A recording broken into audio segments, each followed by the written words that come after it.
The Gun Shop Show, the Gun Shop Show. What is it? We don't know. The Gun Shop Show, the Gun Shop Show. Here we go, it's the Gun Shop Show. Hey. Hi. This is the Gun Shop Show. I'm your host this week, Logan Jones. Pretty much taking over. Yeah, it's been kind of weird Did lately. you absorb Eli? I don't really know what's happening with him. Did you and Eli become one? It's been so long since I've seen him that I almost forget that he exists. I forgot he had a face. And like, this is his show and everything. Mm-hmm. Yeah, I don't even know what he looks like anymore. Yeah. Who's Eli? Right? Is there an Eli? Right. And if you're listening on the radio and you're wondering, what's Eli? Yeah, what's Eli? Who's this guy talking? Mm-hmm. And who is this amazing producer of the show? Mm-hmm. Who is that? Let's get back here. Yeah, you're going to want to go over to Facebook and type in Liberty Tree Guns. And you're going to want to go and watch the live feed where you can see us and our beautiful faces. Mm-hmm. Okay. Mm-hmm. Now, I introduced myself already. Yeah, you're Logan. But I haven't introduced you. You haven't introduced me. No, this is my right-hand man. Oh, I'm your right-hand man, huh? Is, yeah, as Eli would say. Mm. And he is Trevor Smith. That's him. Hello. So happy. And then our host, it's Mr.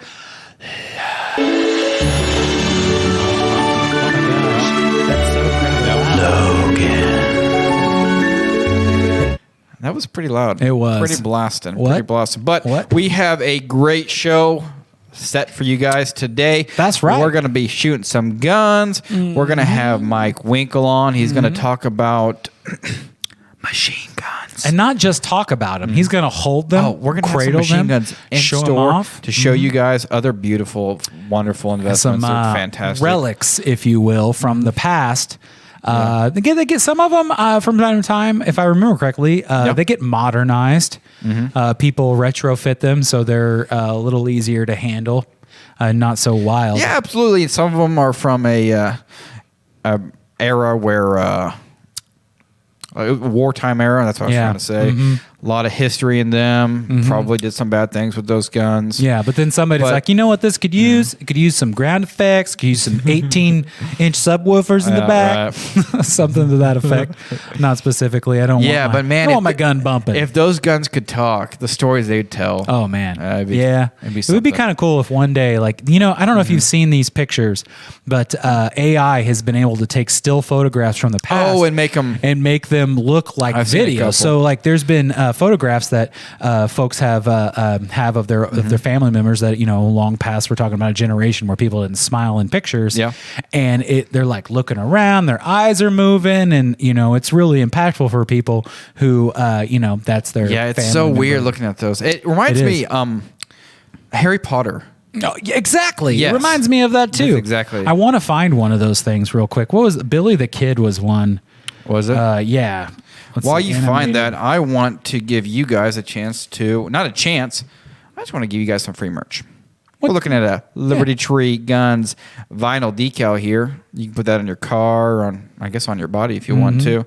We're giving that away free, absolutely free. All you have to do is go to our website, libertytreeguns.com. Top of the page, you'll see the Liberty Tree merch tab. Click that. Click merch. There will be that. We have some koozies, which I don't think I have one on me right now. Giving away the koozies. If you want it shipped, decal is going to ship to you free of charge. That's a freebie shipped with the koozies and stuff. We just ask for a little bit for $0 out of your pocket if you want to support us. We'd really appreciate that. Now the koozie, we're going to charge you about a couple bucks. It's just for shipping. It's standard first class. It's nothing terrible. But you found some. I did. I found this Billy the Kid here. I'll show our folks what I'm talking about. Yeah, go right ahead. So this is a photograph, obviously, if you're familiar with the Billy the Kid photograph. Yeah. That's amazing. AI has been able to turn into moving pictures. That's crazy. Yeah. Computers did that, man. Yeah. It looks really good. I mean, you can see some of the effects and how it's not 100%. That's birth of this particular technology. Yeah, that's crazy.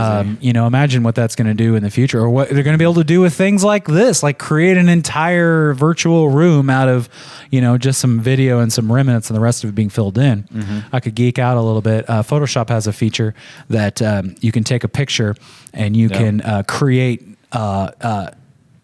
more of the environment outside of the edges of that photograph simply using AI.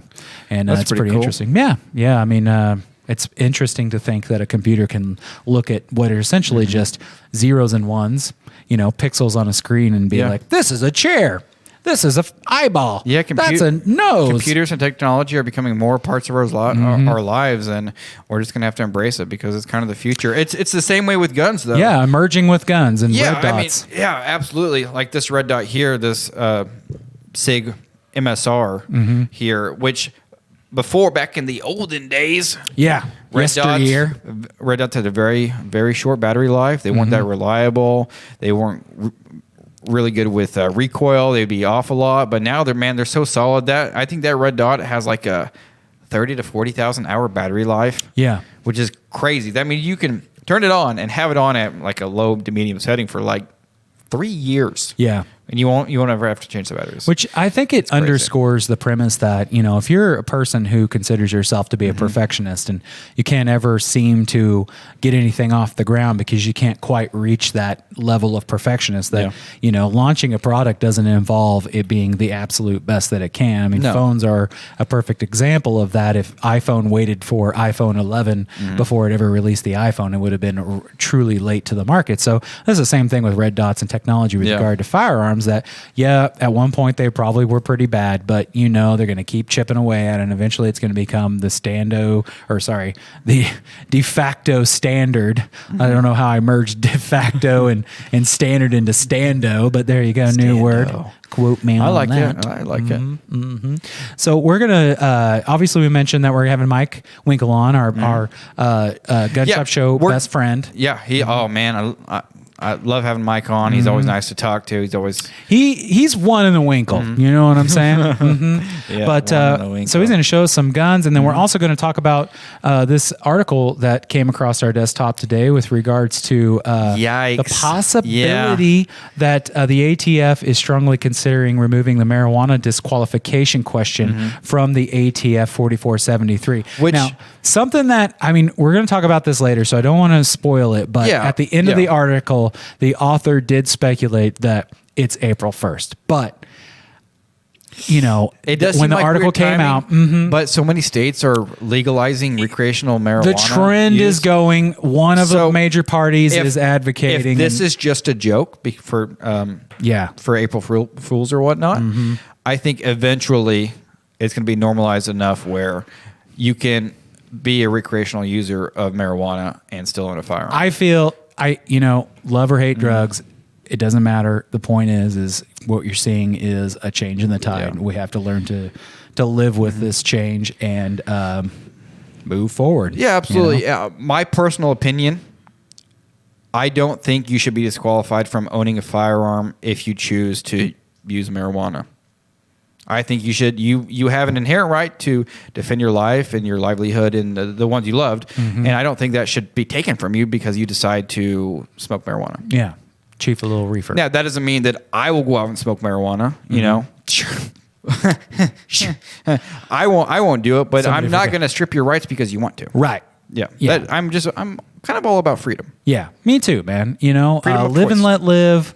Don't get in someone else's business. Yeah, as long as you're not affecting my life or harming me or anyone else in any other way, just be you and do what you want to do. It's pretty simple. I feel like that's a pretty common way of living for a lot of folks, and more so than they might get credit for feeling. Yeah. That people don't want to have their rights stripped because someone else doesn't like the way that they live. Or what they choose to do. We're all different people. We're all individuals. As long as we share one common belief, and that's that we love guns because guns are fantastic, I'm fine with you. That's simple. Guns they're good tools. They're great fantastic tools. Now let's talk briefly about some of the guns we're going to shoot today. Yeah. What are we shooting today? So we're looking at a TaurusTX 22 competition. Buddy. Now I'm gonna get, that's new. That's fresh. That's fresh. I'm not going to get too deep into these. Just going to show you some of what we're going to shoot. TX22 competition. What else we got? We're going to shoot the new. Yeah, is Springfield Hellcat? No. SIG P365. Close. Competitor. The Smith Wesson Shield Plus and 9mm. Here's the crazy thing. This gun right here has 13 rounds of 9mm. Which was more than the other two, by the way. Now, the Hellcat has some mags that have 13 rounds. Right, but the factory standard in the box. Yeah. That's a big one. It's pretty fantastic. What else we shoot? And then This is Bad Boy Raw Hill. Oh, boom. Smith Wesson 1522. Now, what makes this different is this is a pistol. Mm-hmm. This is newer that they're releasing, which I really like that they're releasing a pistol. It's lighter, it's more compact, easier to use. We'll talk more about that later. Yeah. We're going to talk about some of the stuff that we got in the shop that we're going to start selling. Hint, bulletproof vests, which I think is How fantastic. bulletproof is it? We should find out. Maybe we'll answer that question if you stick around. Maybe we should find out. Maybe we should find out. But I wanted to let you guys know that this show wouldn't be possible without you guys, the viewer, and we really appreciate you watching. So we're going to give you a chance to win a $50 gift card to Liberty Tree Guns. All you have to do, need to find a gift card, is share the feed and tag 5 friends. That's it. We really appreciate that. Join us on Facebook. Yeah, absolutely. Join us on Facebook, LibertyTreeGuns.com. Share the feed, tag 5 friends. You get entered in for a chance to win a $50 gift card to Liberty Tree Guns. This show also wouldn't be possible without our premier sponsor, U.S. Law Shield. U.S. Law Shield is legal defense for your self-defense, and they offer some fantastic benefits with your membership. You have an on-call attorney access that if you ever get in a self-defense scenario where you have to defend your life, there's an attorney on-call for you. You have zero-fee legal defense, which is fantastic, especially with how expensive lawyers can get, expert education on firearms, and when you join using the promo code Liberty Tree, all one word, Liberty all Tree. lowercase, you get 2 months free, so you get 14 months for the price of 12 months, which is fantastic, and you get platinum protection, which locks in your rate for life, which is amazing considering inflation, isn't it? Anyway, this is the Gun Shop Show. Stay with us. We'll be right back. Basically, Hey, podcast listeners and live stream viewers. I wanted to let you know that the Gun Shop Show is made possible by our friends at Mid-America RV. Being in the customer service industry, I have a really high standard for how customers are treated. Mid-America RV does it right. I've got my RV through their dealership, and I've taken it all over the country. We made it to South Padre Island. We've gone to Colorado several times. And if you've ever owned an RV, you know there's a lot that comes with it. So who you get it from matters, and it's extremely important that you have support after the sale. They're located just outside of Carthage. They have a really vast inventory, and they are home of, I believe they call it a forever warranty. So I urge you, if you're in the market for one, to check them out. It's a really fun and can be very affordable way to get your trips in. So visit them at midamericarv.com. We appreciate their support of the Gun Shop Show. If you're in the market for a travel trailer or fifth wheel, check out Mid-America RV. Our member's girlfriend is on her way to pick up her kids from her ex-husband's house. She asked our member to tag along because of her ex's temper. As they arrive at the home, her ex emerges yelling and gesturing. He approaches his ex-wife and grabs her, attempting to drag her inside.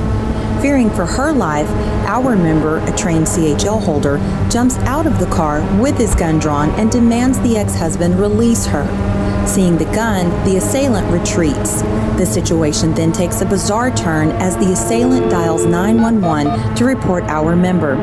As a result of the aggressor's lies, our member was wrongfully arrested. Our member had to undergo lengthy legal proceedings. However, he was ultimately cleared of all charges.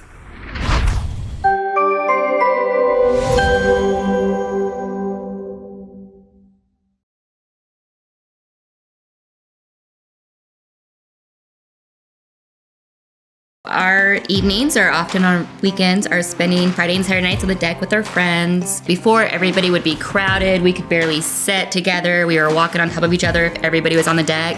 Now there's plenty of room for everyone to roam around and relax comfortably and have plenty of space. Specifically, I know that every post they bury to a certain depth with full concrete. They use 6x6 posts, strapping and hurricane strapping on everything. It's how I feel a deck should be built if it's going to be built right. This just in. Huge cave found beneath the heart of the city. Spelunkers shared tales of an underground cavern system in Carthage, Missouri. Locals report the entrance to be at 10th and Garrison.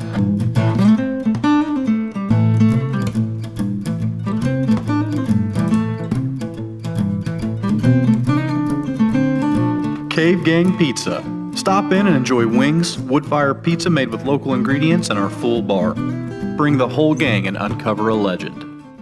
Hey there, We got your lab results back. It looks like you have a fever, and the only prescription is more Gun Shop Show.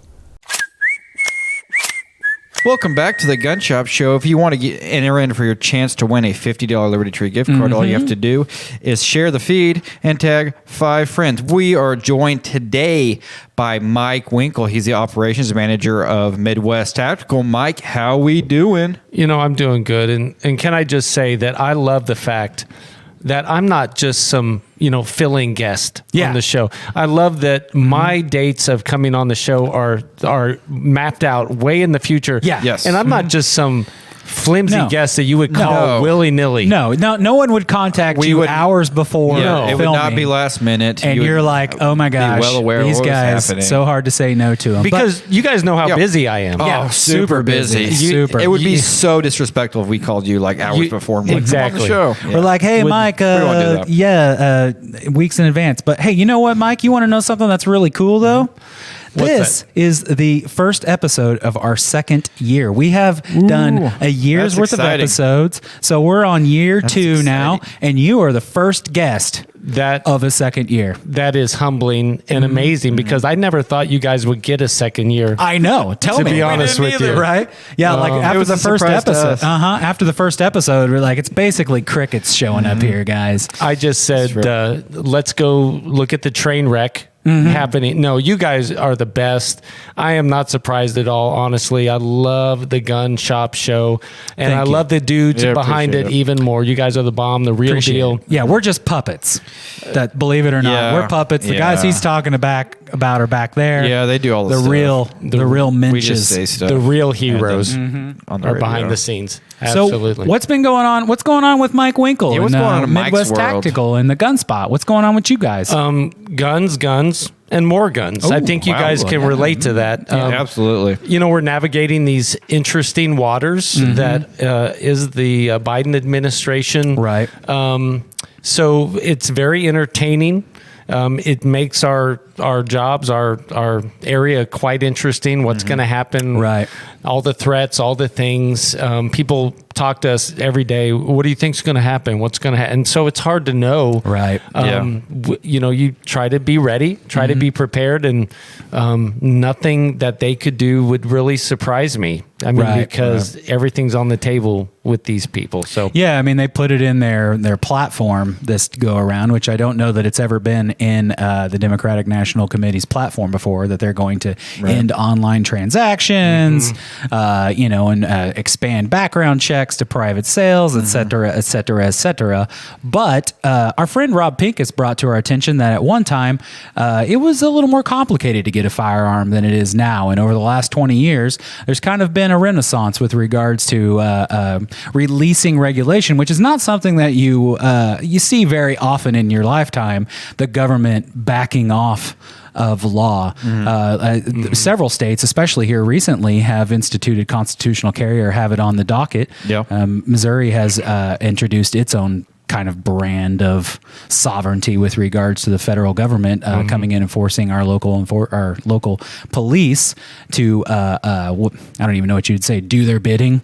Right. The federal government can say, local police department, do something about this, and they're saying no, we're not going to use our resources for that. So I mean, there is silver lining there that's hard to keep in mind whenever constantly you're hearing that the Democrats are going to be trying to take our guns away, which is a reality. Yeah. But we still must stay strong and diligent in that fight to keep our rights and our liberties. Oh yeah, and absolutely. I remember it was in the second to last year of Obama being in office, and got a call from our lawyer who happens to reside on Pennsylvania Avenue in Washington, D.C., and he said he wanted us to come up because we had a meeting with ATF. So I flew out there, got with our lawyer, and we went to a meeting in this hotel room with about 30 ATF agents with suits on. I mean, everybody. Wow. It was the top brass, the top lawyers, the director, all the people, the movers and shakers at the ATF. And we sat down, and they wanted to know from a big dealer like us at Midwest Tactical what they could do to make our lives easier. Okay. Which blew me away because I'm sitting here with all these guys and they really wanted to know how to make things easier, how to work better with companies like us, how to make sure the process went better. And they actually followed through on a lot of our suggestions. That's excellent. Oh, awesome. And are still following through on a lot of suggestions. So, you have what you think should be happening from a Democratic point of view, from the Democratic Party, where they want to make things difficult and harder. And yet I was sitting with ATF under a Democratic administration and trying to figure out how to make things better, and they did that. Right. I don't know what to think sometimes. I hear you. Like, it's hard when the noise is take all the guns away. That's the thing that gets blasted at you on TV. And then the reality is that it's not really the case. Like, I had a friend of mine, she was upset with her son for having gun related merchandise sent to her house. She's freaking out, she's like, don't send that stuff to my house. Like, I'm doing this and I'm doing that. I don't want to get in trouble. Like, her perception is that they're just sending guns to people's houses, and that's not the case at all. No. So the public doesn't fully comprehend what's happening in an industry, and all they're doing is they're getting, people are dying, emotional related attachments to trying to criminalize certain aspects of wanting to own firearms, and that's unfortunate because it's not the reality. Well, and that's what I love about the Gun Shop Show is you guys are educating people, and if people would just listen and understand and research before jumping all kinds of conclusions and thinking, I had a conversation with my brother and he just went straight down the Democratic way, the liberal way of viewing talking points. And it's like, gosh, how many times do we need to disprove these things and show that that you can just walk in and get a gun like willy-nilly? He still believes that, and he doesn't even understand the difference between an automatic weapon, which is what we at Midwest Tactical sell, versus a semi-automatic weapon. I believe he really thinks that people that go in with AR, assault weapons, scary gun platforms are automatic weapons, and that therefore more dangerous than any regular semi-automatic weapon. And it's just not true. So they think banning assault guns and the scary guns is really going to put a dent in the problem when it could be easily replaced with any other gun. And it's just this level of ignorance. And, you guys saw that firsthand when the coronavirus run on guns happened. People that really had this way of thinking came in thinking that it was just a piece of cake to get a gun and you could just walk out. When they found out, oh wow, there aren't those loopholes that I've been hearing so much about. Yeah, and I mean, it may not be too long. There is a wave going on of liberal gun owners, believe it or not, that just continues to grow and grow and grow and grow. It may not be too long before your brother's calling you up, trying to get gun advice from you. Exactly. I'm not going to bet money on that or hold my breath. But the way things are going, there are people buying guns that you never would have thought would be buying guns. That means a great deal of promise for the 2A community, because now you're talking about the only, pretty much in a black and white society of politics, binary, that the other side that's advocating for removing or reducing access to firearms has now got a birth of like-minded people when it comes to firearms growing within them that will at some point become able to advocate for Second Amendment and push their politicians to make the right decision. And as we saw with the COVID crisis, is there are practical means to have these guns, and they bought accordingly, and so they have a different perspective altogether now. Yep. It's going to be exciting. Yeah, well, we're coming up on a break. We'll be right back with you. This is the Gun Shop Show. Bye-bye.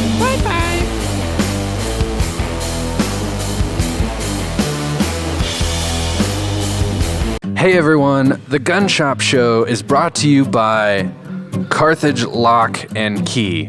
If you need anything to do with a lock or a key to success.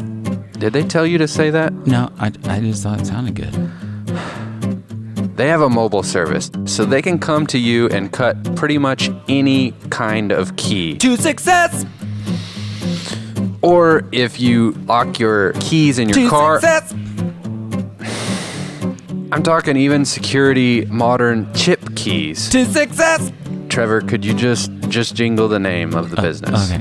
Okay. Yeah, I'll do it good this time. So, with all of my properties and all of the needs I have, I trust Carthage Lock and Key to success.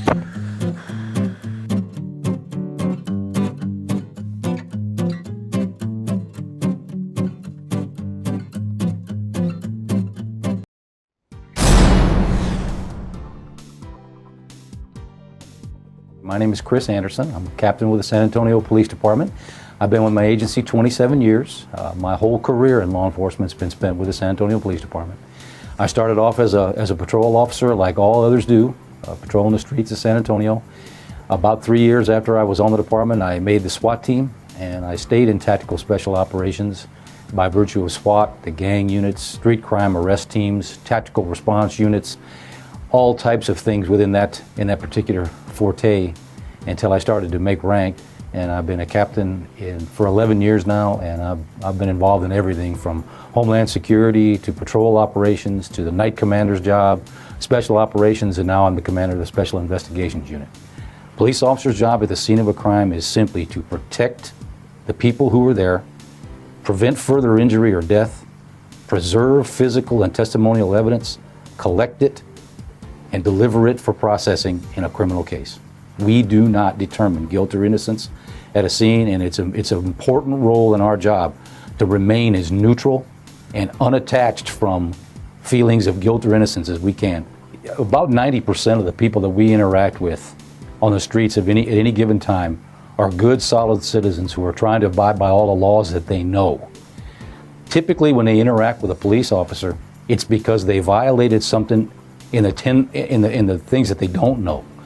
And the Texas Penal Code book and Code of Criminal Procedures, local government laws, family codes, and a variety of other things are in a book that's about 8 inches thick. Most police officers don't know most of the information in it, and naturally that would tend to lead you to understand that most citizens definitely wouldn't know them all. So most of the interactions that police officers in Texas have with normal citizens is involving a law that those folks don't even know exists. Many times, and especially depending upon the level of experience that they have with the job, the speed by which they determine who's an actual suspect and who just may be a person of interest as a witness or possibly a victim is hard to determine initially. Factors that they're aware of at the scene, it all depends on those things to determine whether someone's telling the truth or not. There are obvious cases when someone's trying to deceive us, and there are people who are very good at deceiving the police. At that point, we may take a lot of people into what we term an investigative custody, or make an investigative detention on them for the purpose of determining who the actual suspects, victims, and witnesses might be. And our goal at that time is to legally arrest and take into custody the persons responsible for the crime.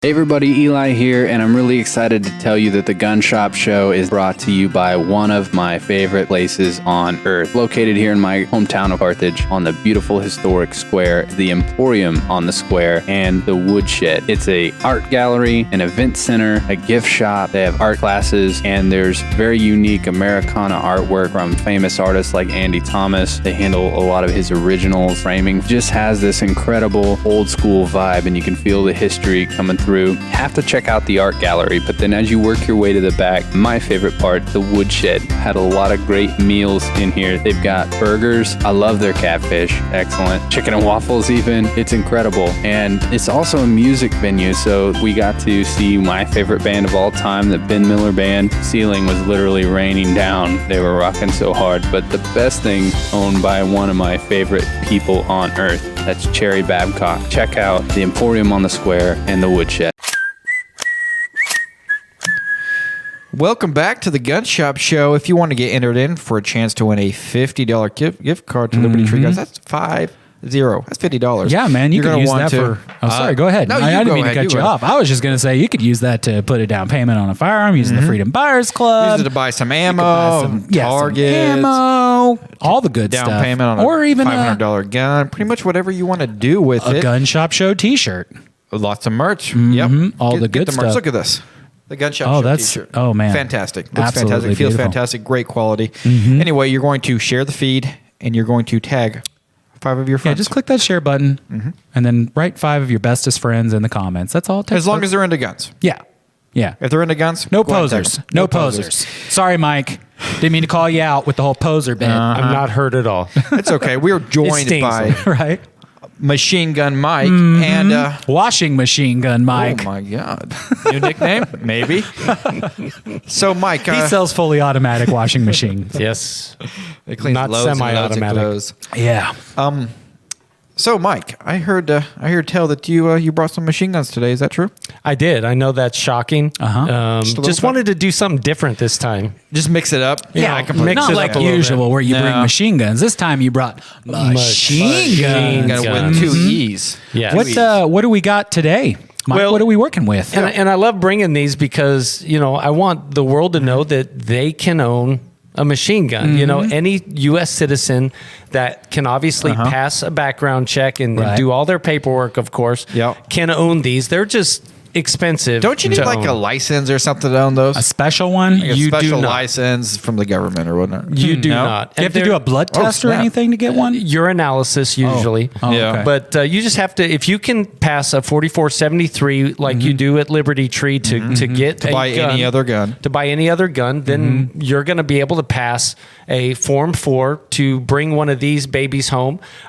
It's just a longer process. It takes about 8 to 9 months to get your Form 4 completed through the ATF, through the FBI check. So when you're getting one of these guns, it's super secure, very vetted. You're going through all the bells and whistles with the government. But once you get it, you get to take these home. And everybody that I know that owns these, just the salt of the earth people. But obviously these guns are not cheap because they're very rare. Right. Can I guess what that one is? Because Yeah. it looks really familiar. Look at this little guy. What do you think this is? Come on, you got this. You got I want to this. say the word Mac is in it somewhere. Am I correct. close? Mac 90? Nope. Mac 9. Mac Lower. 80. Macaroni and cheese. Macaroni Colder. and cheese. Colder. We could spend the whole segment. Hot, warmer. This is a Mac 11. Oh. And I brought this one in because it's really cool. You can see how little this is. It's basically the size of a handgun, a standard 9mm. Right. But this is a 380 chambered Mac 11. You can see it's got a silencer on it. Man, that's huge too. Yeah. And it basically has a cover on it so you could actually hold it. It's going to keep it, it'll get a little toasty after a while. But Mac 11s are kind of your starter weapon in the NFA world, the National Firearms Act world, which means these are transferable machine guns that are registered with the Bureau of Alcohol, Tobacco, and Firearms. So they're completely legalized and legit. And again, anybody can own these. But Mac 11s are cool. They're the starter weapon. But something's kind of interesting about these is they have about a 1,200 rounds per minute firing rate. That's fast. Now, there's That's no real fast. like, Super okay. fast. Now, okay. Obviously, that's like scaled up, right? Because you wouldn't have a magazine that would have 1,200 rounds in it, right? Correct. Okay. Correct. You're But going to have 20. You're telling me that there's probably a market for it. There is. And basically what this means is with one squeeze of the trigger, you're going to empty the 25 to 30 round magazine in just around 2 seconds. Wow. I mean, could you think of lot a of money. faster way to lose money? Exactly. You remember the movies where the cowboys and the Indians and the different people would just be like firing aimlessly in the air? That doesn't happen anymore No. because that's quite expensive. At least not until there's an event where ammo prices plummet. Exactly. So what's cool is these guns were basically low on the totem pole of desirability because they're not fun to shoot. I mean, it's a spray and pray kind of a shooting experience where you shoot.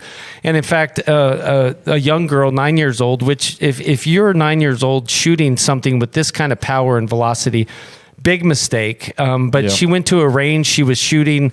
The instructor wasn't paying attention. And as she shot, the gun rose like gun will do. And it accidentally killed the instructor. Right. I remember you telling that story the last time. And that is super unfortunate. Yeah. It's a horrible tragedy. And so what happens is people in their awesome Americanized way of innovating, they discover and create things. So what I have in my hands now is an M11 9mm. You can see the frame is going to be very similar. It's going to be similar, but it's going to be a little bigger, of course. But Lage Manufacturing, Richard Lage is a friend of ours, and he developed this slow fire upper. Obviously, the part that's the registered part is the lower, and you can change out this upper all day long. And so he created a slow firing bolt in this application, but you can see how he made it super tactical. It's got this rail for optics. Yeah. It's got this foregrip under here. And so basically he brought this down to about 700 to 800 rounds per minute. It's incredibly controllable, cool, tactical. You can put all kinds of different things on it. And what's really cool is Richard developed an upper that is a 5.56. And that sounds kind of weird, but you could actually have a very affordable, about $6,000 to $8,000 M11 lower, put a Lage Manufacturing 5.56 upper on it, and you've got veritably a AR-15. How would you go about feeding that? With the 5.56, is it then like fed through the top? Sorry, I'm completely ignorant on this entire thing, and I'm just trying to imagine, like, if on that thing there, or the 9mm, that's the 9mm, right? The other one's a 380. Yeah, correct. Like, is it fed through the grip, through a magazine? It is fed through this area, so it basically has a different place for the magazine. Oh, okay, I gotcha. So this would feed right straight up here because it's a 9mm upper with a standard 9mm. So it's more like just the configured standard 5.56 AR. Right. And it feels so good, and it feels just like you're shooting an AR-15. But again, you can get it for really a lower cost than a regular transferable M16. Right. Awesome. So it's just really cool. I wanted to bring this in because there's so many different things you can do, as well as with a MAC-10, which is a 45 caliber and a 9 caliber machine gun.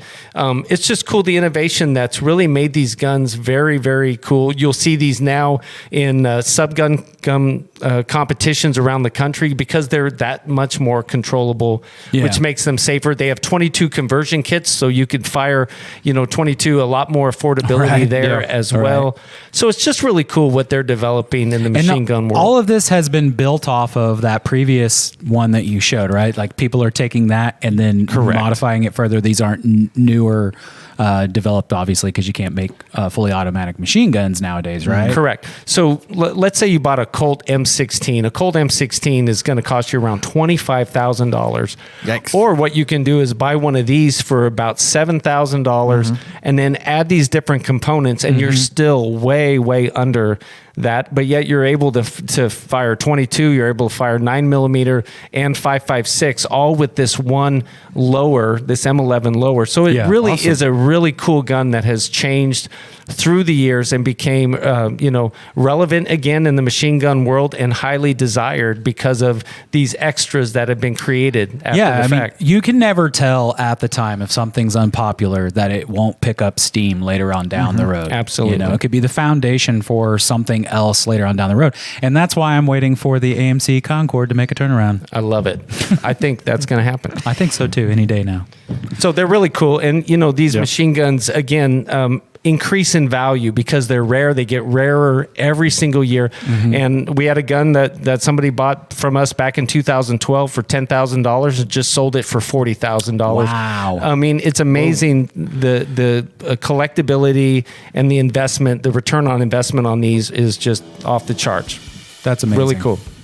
Yeah, they're investments. I mean, absolutely. I mean, you buy this today for a certain price, 10, 20 years down the road, you're making lots of money on it. Oh, yeah. Absolutely. We'll be right back. This is The Gun Shop Show.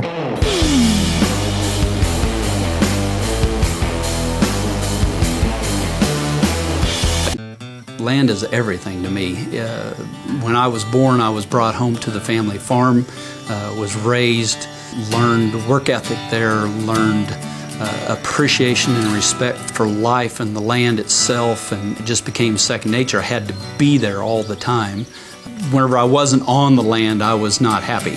But I learned to understand the land, learned to respect it, learned family values.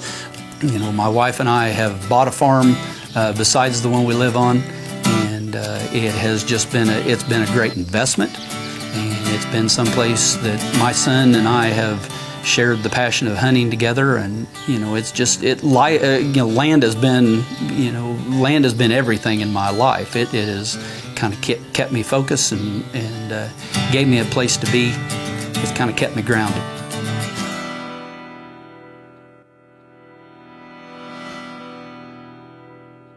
Hey, you know what makes this, the Gun Shop Show, possible? It's people who believe in the show. And someone who has believed in the show from the very beginning is my good friend Chris Chapman, owner of Whitehead Farm Supply. Here's a message from Chris. Guys, my name's Chris Chapman, owner of Whitehead Farm Supply, and I just want to take a few seconds here to let you know that we are going to be proud sponsors of the Gun Shop Show, and we appreciate everything that them guys are doing over there, and we just want to show them our support. Thank you. So whether you have 2 chickens or 2,000 acres, Chris is your man. Give him a call. I guess that's pretty much the ad. Whitehead Farm Supply. Seriously? Always.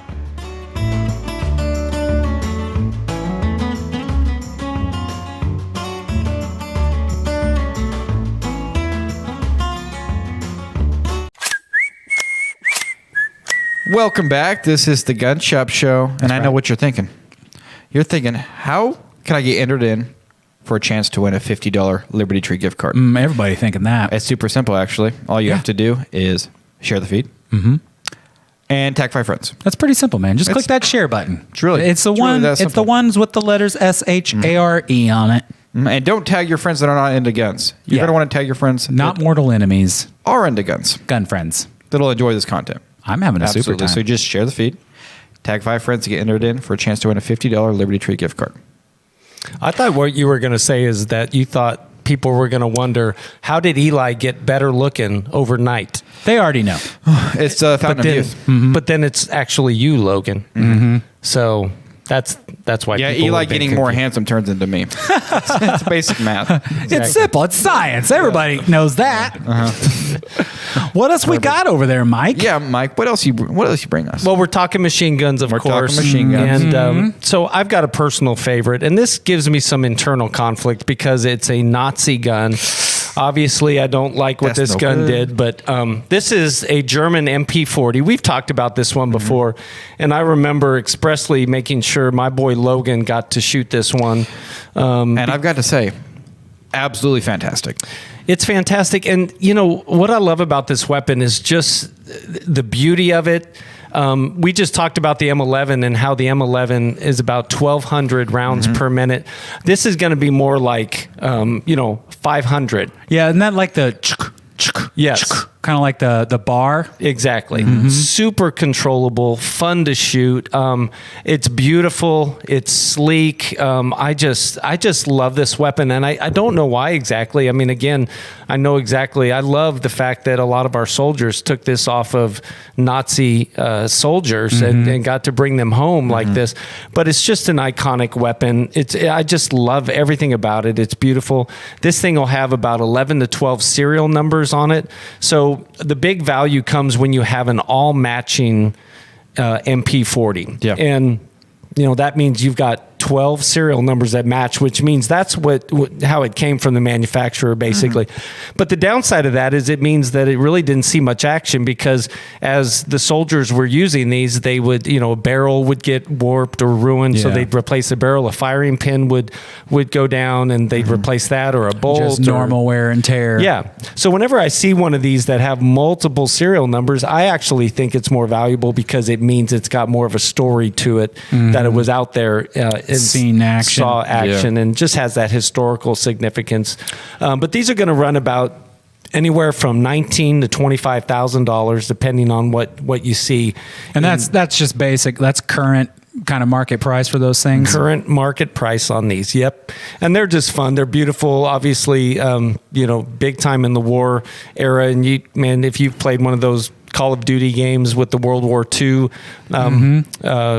storyline, you've shot one of these playing the game. Oh, guaranteed. And a quick side tangent on that, very interesting thing not many people know about. Yep. The first Medal of Honor game, the character in that game from Carthage, Missouri. Really? Yep. Not a real person, but the character was from Carthage, Missouri. Well, that's pretty cool. So, I probably fired that gun in that game, and it just triggered that memory. Very, very cool. I love the amazing trivia that you get on the show. You're going to learn so much.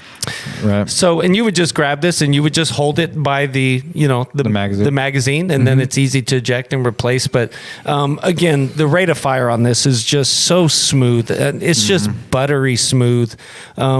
The Germans just knew how to make things. They're brilliant people. Obviously, when you're a small country like that, smaller than the state of Texas, and you almost take over the world twice, there's what good you're reason doing for that. And I just want you to know that I have German in my heritage, and that's where I get all my smarts from. But I didn't get any of the Nazi stuff. Is that why it took so long to get the show set up today? Well, I mean, there was other stuff. Oh, that was Logan had an accident. No, it was one thing led to another. And then people were knocking on Trevor's doors. pants were off. Yeah, it's been a rough day. It's been a rough day. And it's been something. I love that I'm holding this gun up with the backdrop that I'm sitting in front of. Yeah, it definitely screams a little bit of yeah. Okay, that's what I was thinking. Yeah, and so we have people. I've told you this before. We have people that simply are some of the most lucrative gun collectors and own tons of these Class 3 NFA machine guns, but yet they will not buy these because they're so against the German guns. And then we have people that buy Axis and Ally weapons and don't care because of the historicity of these. But it's just amazing. So basically what happened is soldiers would bring these. They'd take them off of a Nazi soldier and they'd bring them back home. And then again, 1968, the ATF made people register these, and that's how they became transferable, registered with the government machine guns that are therefore legal and can be sold and bought because they basically let the government know, hey, I've got this machine gun. I brought it back from the war. And the government said, okay, that's yours. We understand it. And some people missed out on that. They just gave them 30 days to amnesty register these. And if you missed out on that 30 days, you've got an illegal firearm.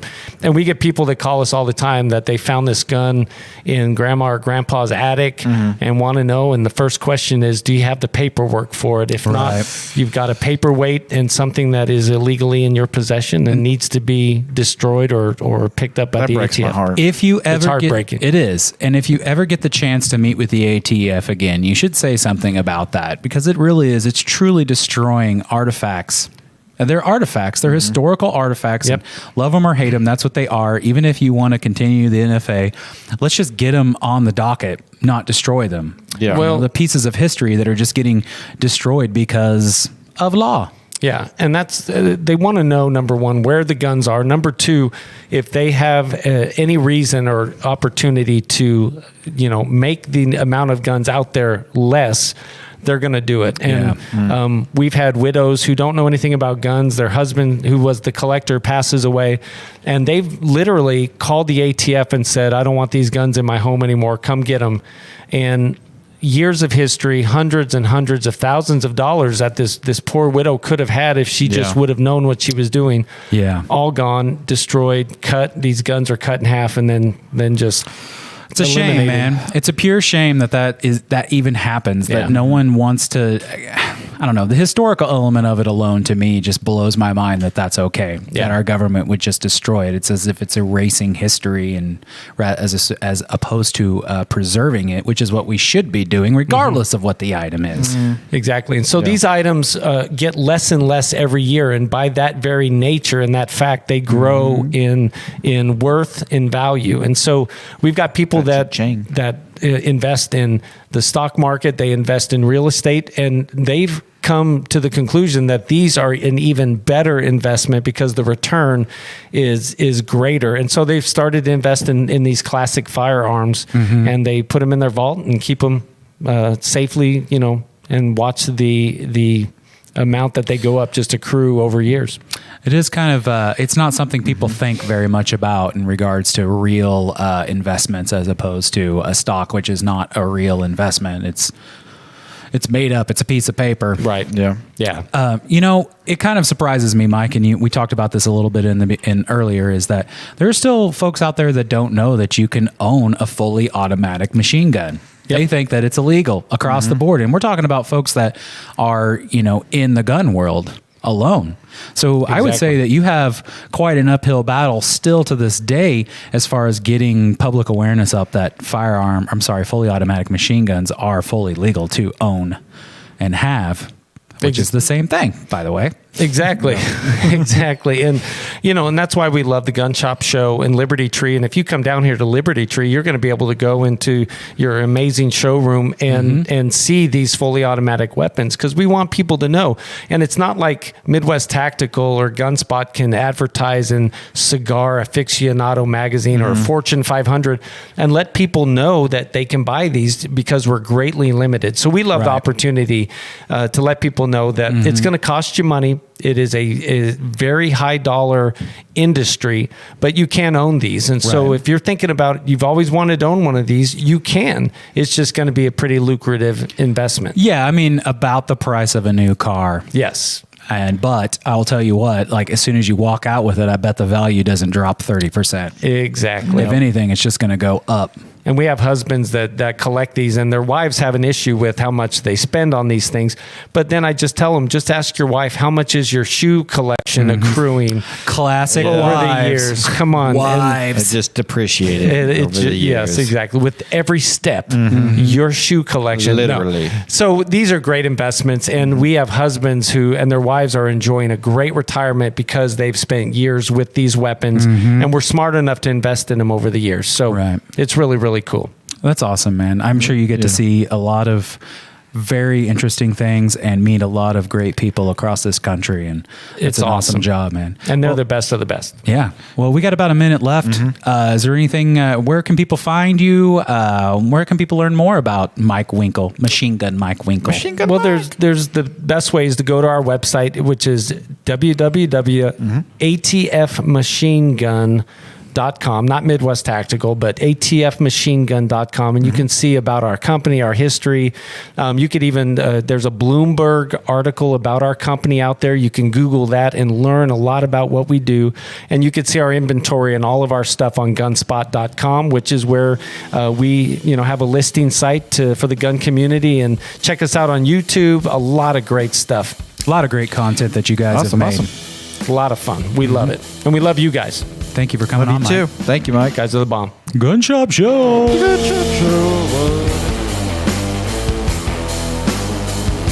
Hey, podcast listeners and live stream viewers. I wanted to let you know that the Gun Shop Show is made possible by our friends at Mid-America RV. Being in the customer service industry, I have a really high standard for how customers are treated. Mid-America RV does it right. I've got my RV through their dealership, and I've taken it all over the country.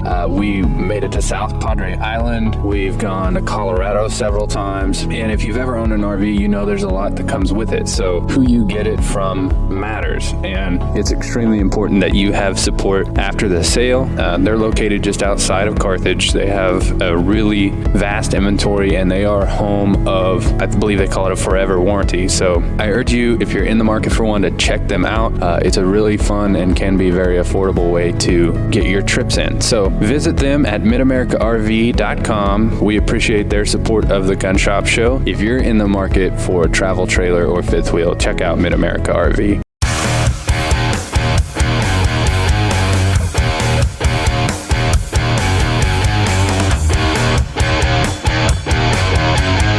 Hey members, thank you again for joining us today. I have spent a lot of time talking to several of our independent program attorneys who have all given me the same great practical advice on what to do if you ever have to display or use your firearm to stop a threat. Always make sure you call 911 to report that you were almost a victim of a crime. Why? Because if you don't, there is a very high likelihood that the bad guy will call 911 and report you as the criminal. This exact scenario is illustrated by the story of Scott, one of our members from Colorado. This is what happened. Scott was exiting the supermarket when he was verbally assaulted by two individuals who were looking for an altercation. The verbal assault became so heated that our member was afraid for his life. Scott was forced to defuse this potential deadly threat by displaying his firearm and demanding to be left alone. Being the cowards that they were, the bad guys backed away. Our member, however, made a critical mistake, thinking the situation was over, and drove off. It was only a few blocks away. Scott was pulled over, handcuffed, and taken into custody. How in the world did this happen? Well, the answer is simple. The bad guys called 911 first and reported Scott as the aggressor. The lesson here is criminals lie. Scott was the victim of the crime and was charged with disorderly conduct, and only after a lengthy legal process, all charges were dismissed. Since Scott is a member of U.S. Law Shield, he ended up paying 0 attorney's fees. Unfortunately, this ordeal still disrupted his life. Members, please do not let this happen to you. Thank you, Scott, for sharing your story with us. Members, if you have a great story relating to owning a firearm or how your U.S. Law Shield membership has benefited you, we want to hear about it. Share your story at memberstories@uslawshield.com, and maybe we will include it in our next newsletter.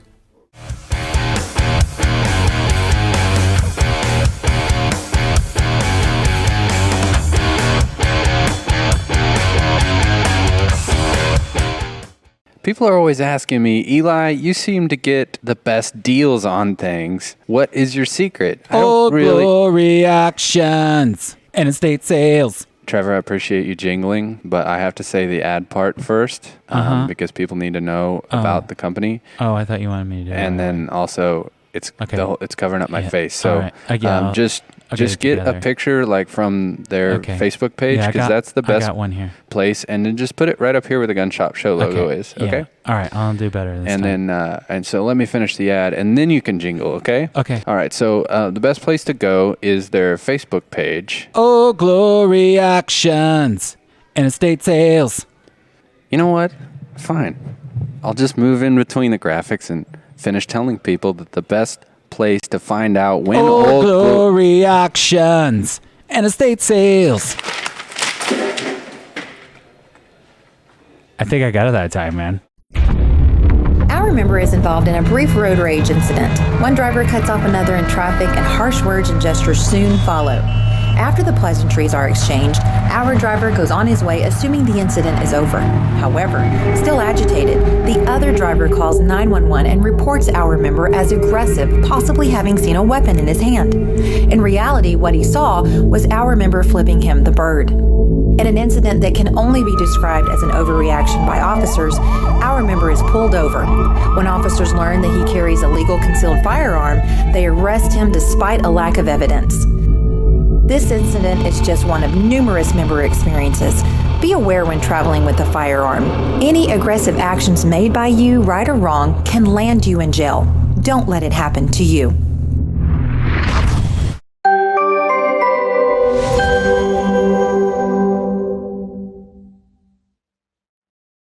Buckle up, because belts just got better. With Core Essentials, the perfect fit every time. With 40-plus sizing positions. Styles for any situation. Whether in the boardroom, crushing sales and taking names, on your next adventure, in the great outdoors, or when you're done for the day and ready to relax. Get your perfect fit with Core Essentials.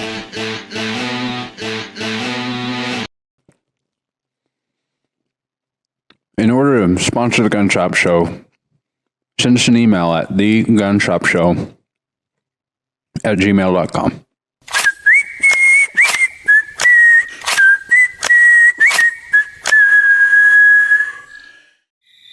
Listen here, Pilgrim. This here is the Gun Shop Show.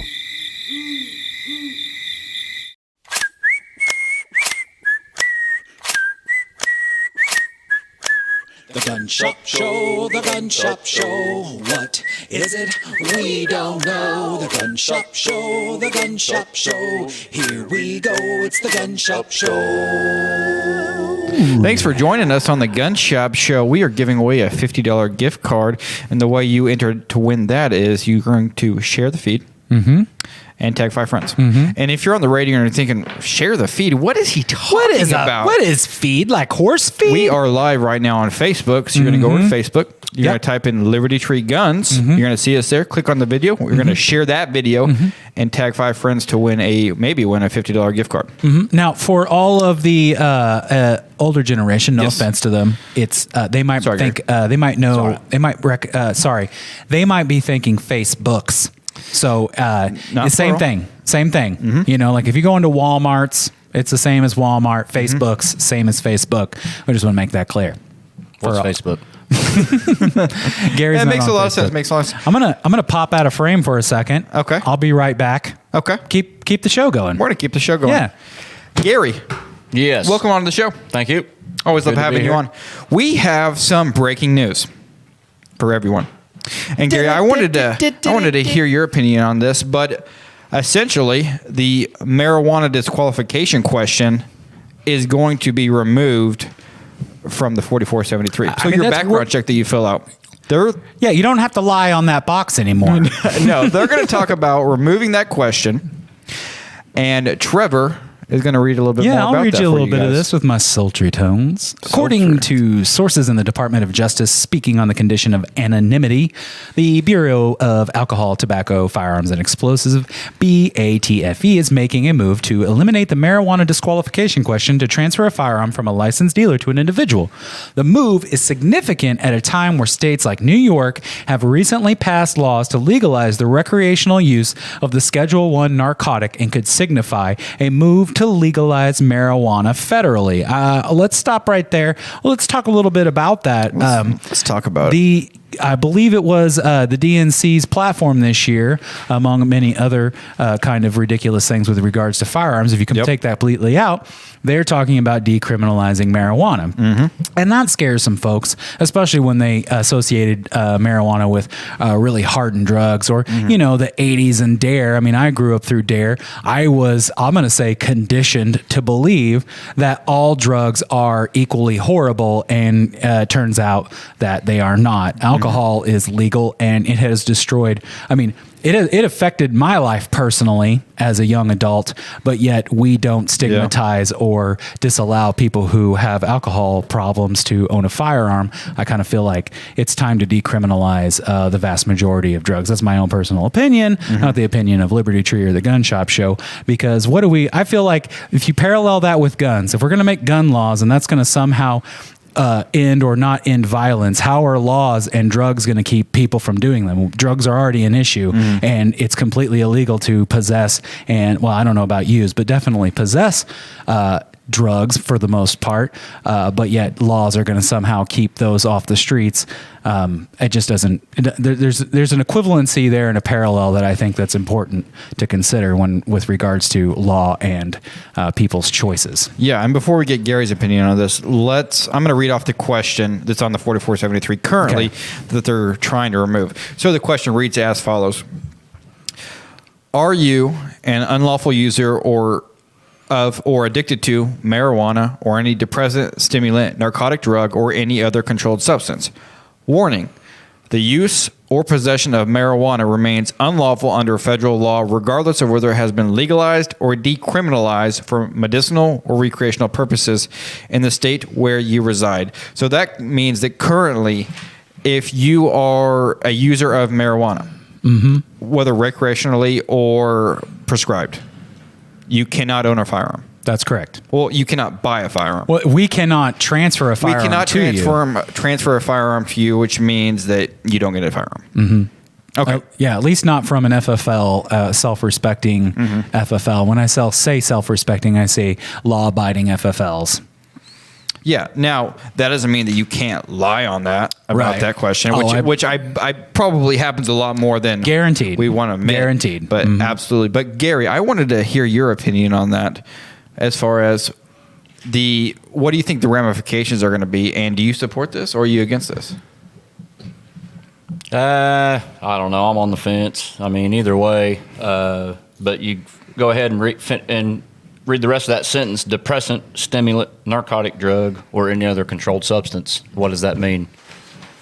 You see what I'm saying? That's a good there's question. so much gray area there. I mean, so you just take out marijuana, but if you're addicted to pills, you can't buy a gun, or if you take Ambien on a daily basis. I mean, it just opens doors for other things, in my opinion. It seems odd to think that that's a question that they would put on here in the instance that, first of all, you can't prove it truly unless you test people. You know, if you have a felony, obviously there's record of the fact that you have a felony. And if you lie here, there's proof. But this one, like, there's no proof. You know, unless someone's got video of you out there lighting up doobies, you know, right before you go into the gun store. Like, how are you going to prove that someone is or isn't? But it's kind of strange to think. This seems like a weird thing to ask on a 4473. Like, you smoke weed? Right. And it's so easy to lie. I mean, even if we know they do and they put no, we're not going to be like, well, let's do a test real quick to make sure you're being honest. Your shirt odor says otherwise, buddy. Well, under the same circumstances, too. I mean, if you come in and, you know, you're drunk out of your mind, we're not going to sell you a gun. Same way you come in blasted, you know, we're not going to sell you a gun. Right, which, to be fair, I mean, 4473 background check and no 4473 and no background check. I would say that's just being a responsible seller. Don't sell this thing that requires responsibility to somebody who is not in a state of mind that should be handling it. You could take government completely out of that. Like, if you came to me and you're like, oh, Trevor, oh man, this guy, show me that gun. I'm like, nah, I'm good. I'm not going to sell it to you. I don't need to bring ink and paper into this. Right. Yeah, and I think the use of the word depressant is... that's an alcohol, I believe. Yeah, exactly. Alcohol is a depressant. Does that mean that if you drink alcohol or addicted to alcohol on a daily basis, you can't buy a gun? It says unlawful user of, so you'd have to be under the age of... Or addicted to.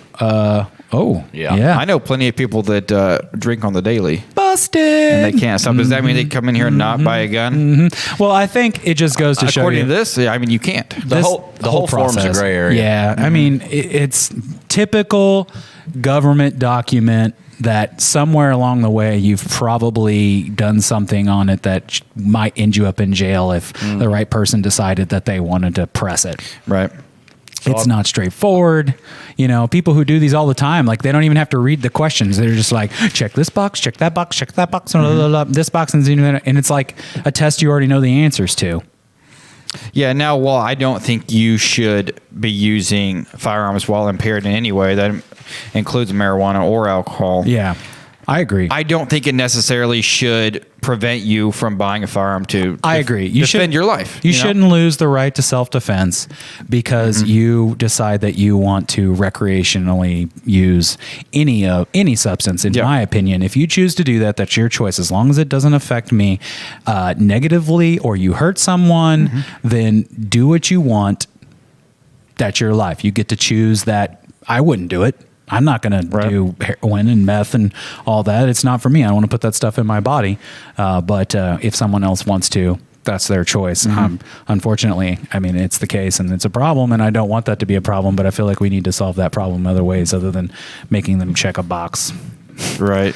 Or, you know, whatever else comes as a result of that. Well, when this thing first came up through legislation, they were hardcore set that if you got a medical marijuana card, you lose your gun rights. And then they realized that there are sick people out there that need to use it medicinally, and they found out all the dollars they were going to lose by not doing it. So let's take it off the form, and we can recoup that cash. So. Well, do you know, I mean, medical marijuana, given that it actually works for some people, and I can't speak for them, but if it does, and so be it, you know, like, what's that going to do to industry? I mean, follow the money, and money's going to be lost as a result of this. If you can grow this stuff in your backyard, you no longer need, I don't know, what's a drug for depression? Zoloft or something? Like, you don't need to buy this drug and go to this doctor and pay this money to do this when you could just as easily grow it in your backyard. And I say that in a way that it's not that hard to grow this stuff. Like, I don't know that personally. I've never grown it, but I mean,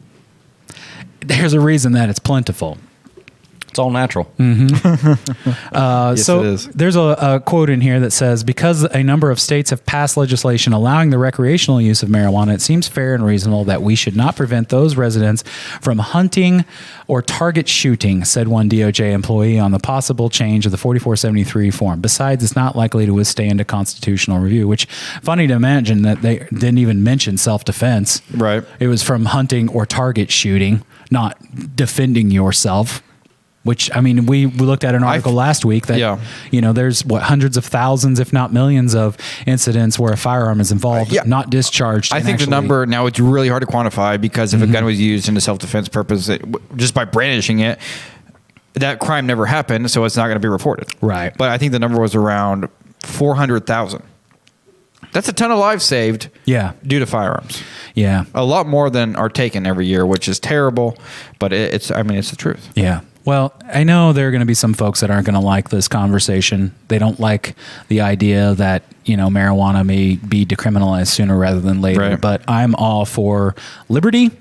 I feel like we should have the choice to make decisions of ourselves. Our government should not force us to do anything and not create any laws that would restrict our natural behavior as long as it doesn't hurt somebody else. And that's where I stand on it. Doesn't mean that I want everyone to do drugs and they should do drugs, but I mean, we're not saying like pop off a couple rounds and hit the doobie. Take a hit.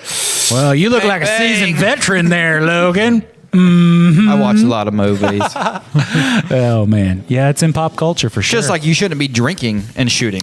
Oh, there's lots of things. It's just common sense. Yeah, don't use inhibitors and use stuff that could harm yourself or someone else. It's common sense, folks. Yeah, we'll be right back on the Gun Shop Show.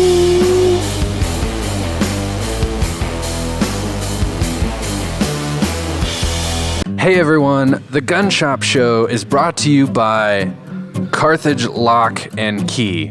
If you need anything to do with a lock or a key to success. Did they tell you to say that? No, I just thought it sounded good.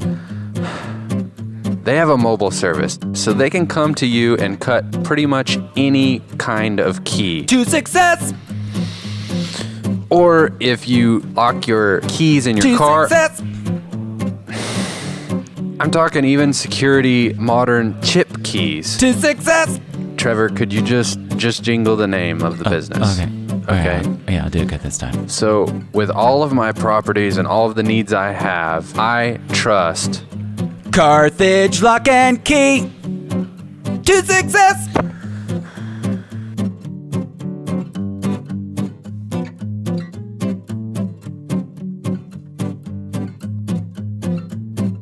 Our evenings, or often on weekends, are spending Friday and Saturday nights on the deck with our friends. Before, everybody would be crowded. We could barely sit together. We were walking on top of each other if everybody was on the deck. Now there's plenty of room for everyone to roam around and relax comfortably and have plenty of space. Specifically, I know that every post they bury to a certain depth with full concrete. They use 6x6 posts, strapping and hurricane strapping on everything. It's how I feel a deck should be built if it's going to be built right. Hey everybody, Eli here, and I'm really excited to tell you that the Gun Shop Show is brought to you by one of my favorite places on earth. Located here in my hometown of Carthage on the beautiful historic square, the Emporium on the square, and the Woodshed. It's a art gallery, an event center, a gift shop. They have art classes, and there's very unique Americana artwork from famous artists like Andy Thomas. They handle a lot of his originals. Framing just has this incredible old school vibe, and you can feel the history coming through. Have to check out the art gallery, but then as you work your way to the back, my favorite part, the Woodshed. Had a lot of great meals in here. They've got burgers. I love their catfish. Excellent. Chicken and waffles even. It's incredible. And it's also a music venue, so we got to see my favorite band of all time, the Ben Miller Band. Ceiling was literally raining down. They were rocking so hard. But the best thing, owned by one of my favorite people on earth, that's Cherry Babcock. Check out the Emporium on the Square and the Woodshed. This just in. Huge cave found beneath the heart of the city. Spelunkers shared tales of an underground cavern system in Carthage, Missouri. Locals report the entrance to be at 10th and Garrison.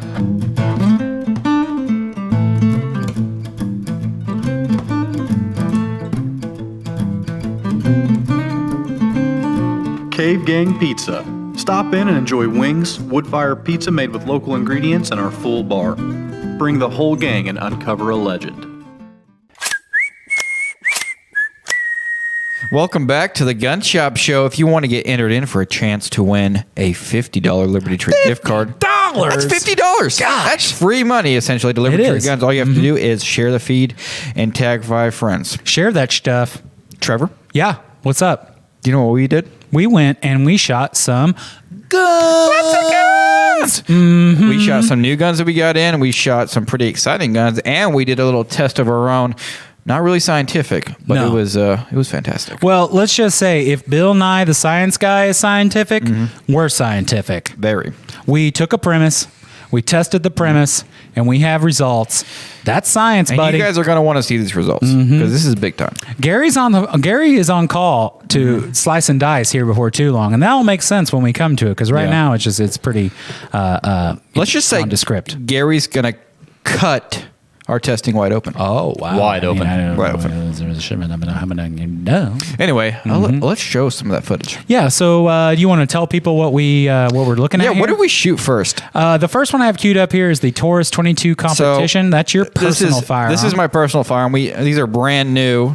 Taurus just released these TX22 competition. The way this is different from the standard TX22. Can I show that off in the camera a little bit, Logie? It's okay. There we go. Kind of rock it back and forth a little bit. There you go. So you kind of get to see the curves and the. Yeah, let's go all the way around. We made sure all these guns were unloaded just in case you're on the TV. Like, he pointed that gun right at me. Yeah. Now it's unloaded. Yeah, and it's been a long time since a bullet traveled through the camera and out the screen. When it does, we will stop. Yeah. But no need to worry at this point. No one is in front of that gun. Okay. The way this is different is... tell us about that firearm. So they added a 5.4-inch bull barrel instead of the pencil-thin barrel they had. Sorry, did you say bull? Bull barrel. It's much thicker, so you get How do you spell that? Bull. Okay, I want to make sure I was heard. Bull barrel. Right. The barrel is thicker, so as you shoot up, it heats up slower, and you keep your accuracy dialed down longer. For the competitions. For competitions. For the big competition. Absolutely. They also added a thread. The barrel is already threaded. You don't need an adapter, which is really nice. They have a cutout in the slide here to reduce weight for increased reliability.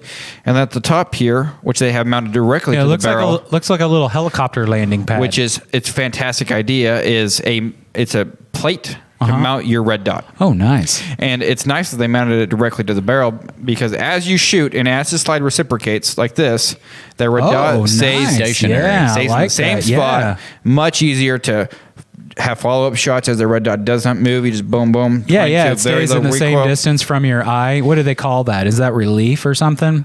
Eye relief? How far your eye is from the... for scopes. Yeah. Oh, okay. Sorry, I'm a newbie. No, you're guys. fine. I think it's the same thing. I'm going to ask all the dumb questions. That's my specialty, is to ask all the questions that people who don't know anything about it would ask. Yeah, but these are brand new. We got a couple in. I don't know if we have any more. I think they sold pretty much immediately. But we could get more, though. We can absolutely get more, and we will get more because these are fantastic. They're hot stuff. They're also fantastic. Now, I do want to question the platform or that adapter plate, whatever you want to call it, for the red dot sight now.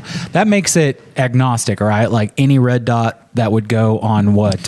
So there's certain, they have, let me see if I don't have the box on me, but there's certain optic plates they have in the box that mount on here, and you can mount the red dot on top. Okay. All right. I'm just curious. There's a lot it works with. It works with the Holosun 507, which we have, the Trijicon RMR, the Burris Fast Fire, Vortex Venom, Vortex Viper, I think is actually what it's called. But it works with a bunch of them. So if you have a red dot, it most likely will work with that red dot.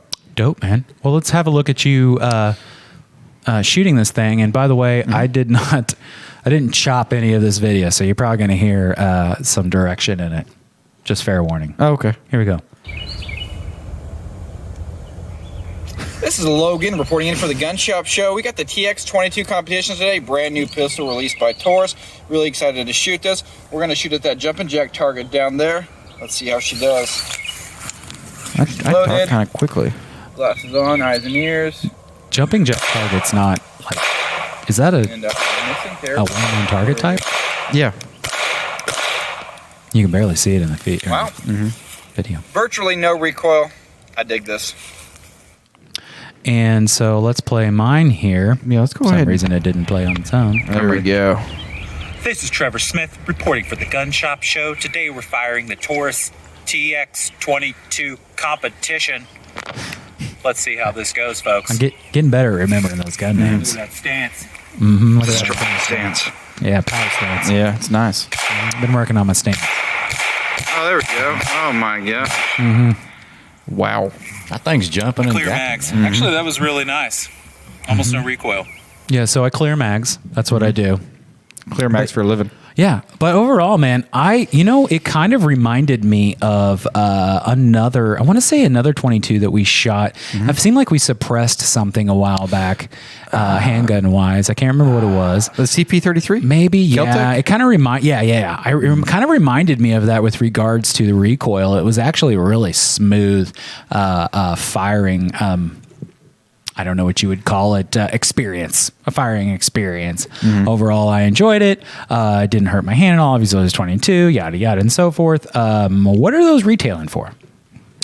Well, they're retailing for, I believe, $499 currently. $499.95 is the price. I think it's a fantastic price, especially since it comes with 3 16-round mags. These standard ones only come with 2. You get nice optic plates, and you get it's a nice plastic case instead of the cardboard case that the standard comes with. Yeah, I definitely like plastic over cardboard. Yeah, absolutely. The grip, I didn't have any complaints about the grip. That's good. The trigger felt nice. I mean, overall, like I said, the experience was great. And if I had, a little bit of extra cash and wanted to own a 22 like that, I would. But right now, I'm smitten with my barkeep, yo. Dope. My opinion, I think the gun's absolutely fantastic. That's why I bought one. 16-round mags on a 22. Great. Most of them come with 10-round mags. Like most 22 pistols come with 10-round mags, which I'm like, if you can fit more ammo into it, why not? Right. So 16 round is awesome. I love the ergonomics. This pistol feels great. It has a nice weight to it that keeps the recoil pretty much at a minimum. Allowing you to mount a red dot is a fantastic idea. I think that's the direction that all pistols are going. Eventually, Yeah, most likely. Every pistol is going to have a red dot on it because it just makes more sense. It's faster. Red dots are so reliable now that you can actually do it. Now, if I had to give a caveat, this is very minor, and this is only going to pertain to certain people, is that the threaded barrel itself is straight. It's not tapered. So when you screw on a suppressor, after a while of shooting, the suppressor will loosen up. Oh, really? Yeah. And when only slightly. So you're saying like typically threads taper so that as you screw it on, it gets tighter and tighter and tighter and tighter. And and it also lines up the barrel with the suppressor so you don't have any baffle strikes, which is another benefit. But it's really not that big of a deal on a 22. So if I had to give a caveat, that'd be it. Gary, your thoughts? I know you didn't shoot it, but I was wondering if you guys are going to show my video. Oh, your video? Yeah, go ahead and play it. This? Yeah, that one. Yeah, right there. Talking about this video? Yep, that one. Oh my Logan. Yeah. So how'd you feel about that? Awkward. The silence after. You haven't shot one of these, but I'll let you borrow mine and go shoot it. You want to put your hands on it? You want to touch it? You want to touch it? Let's touch it. You want to touch it? Let him touch it. He can at least give some feedback on that grip. How you feel about that grip in one word? I Gary? like that grip. Oh, how in one word? In one word? Superb. Oh, that's what I would use on the Gun Shop Show. Boom.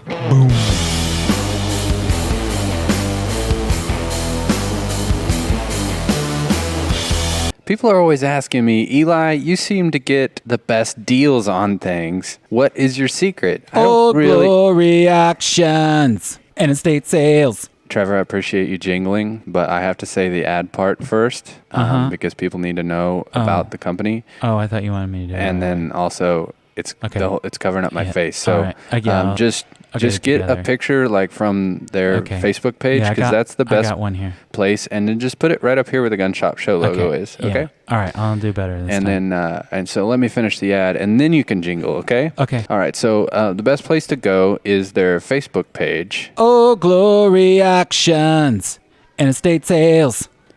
You know what? Fine. I'll just move in between the graphics and finish telling people that the best place to find out when Old Glory auctions and estate sales. I think I got it that time, man. Land is everything to me. When I was born, I was brought home to the family farm, was raised, learned work ethic there, learned appreciation and respect for life and the land itself, and it just became second nature. I had to be there all the time. Whenever I wasn't on the land, I was not happy. But I learned to understand the land, learned to respect it, learned family values. My wife and I have bought a farm besides the one we live on, and it has just been a great investment, and it's been someplace that my son and I have shared the passion of hunting together, and land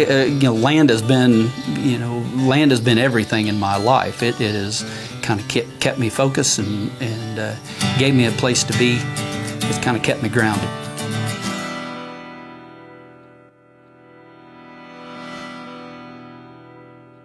Hey, you know what makes this, the Gun Shop Show, possible? It's people who believe in the show.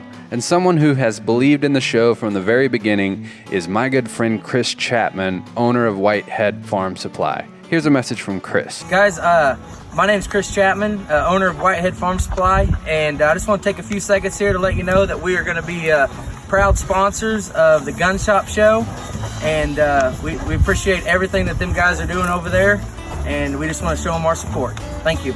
So whether you have 2 chickens or 2,000 acres, Chris is your man. Give him a call.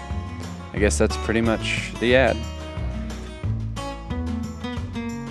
Whitehead Farm Supply. Seriously?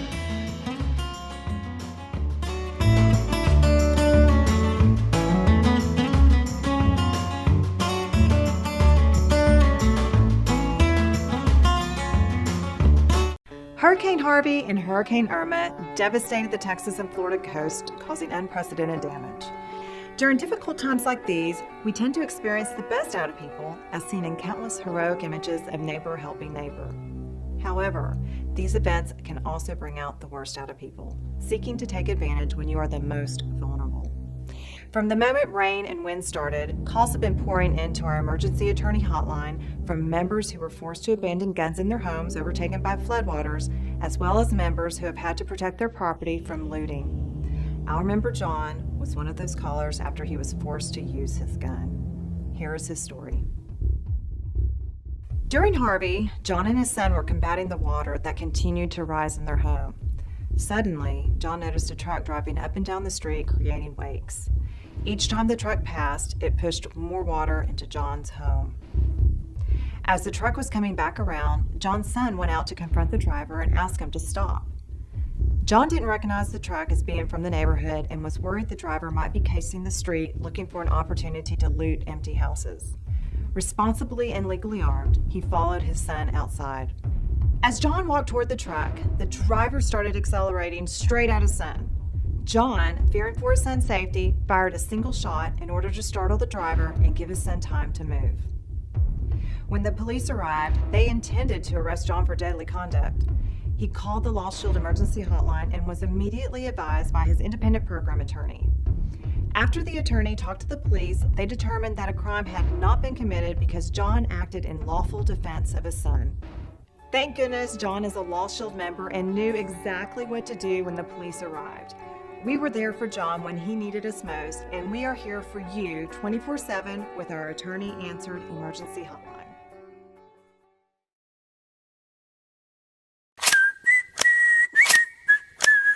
Welcome back to the Gun Shop Show. If you want to win a $50 gift card, all you have to do is share the feed, tag 5 friends. And Trevor, we finally found the video of Gary shooting the gun. Let's go ahead. Found it. Let's go ahead and roll that footage.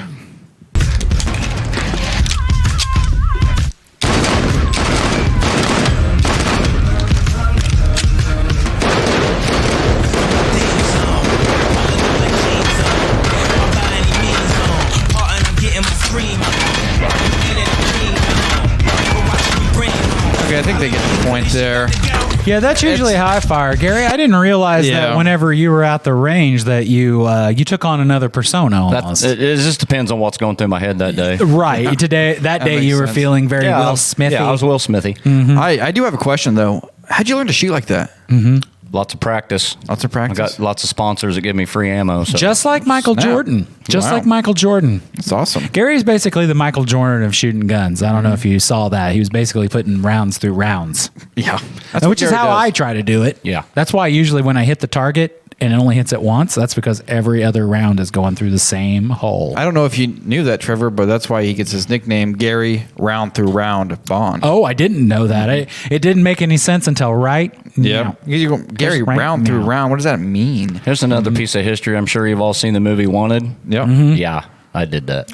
You're throwing bullets around You corners? curving bullets? I carving. Wow. Yeah. Wow. You know, Yeah, as learning so much about unbelievable as that may seem, I bet it's possible to get some left to right movement by doing this while shooting. Right. It'd have to, right? No. What do you mean, no?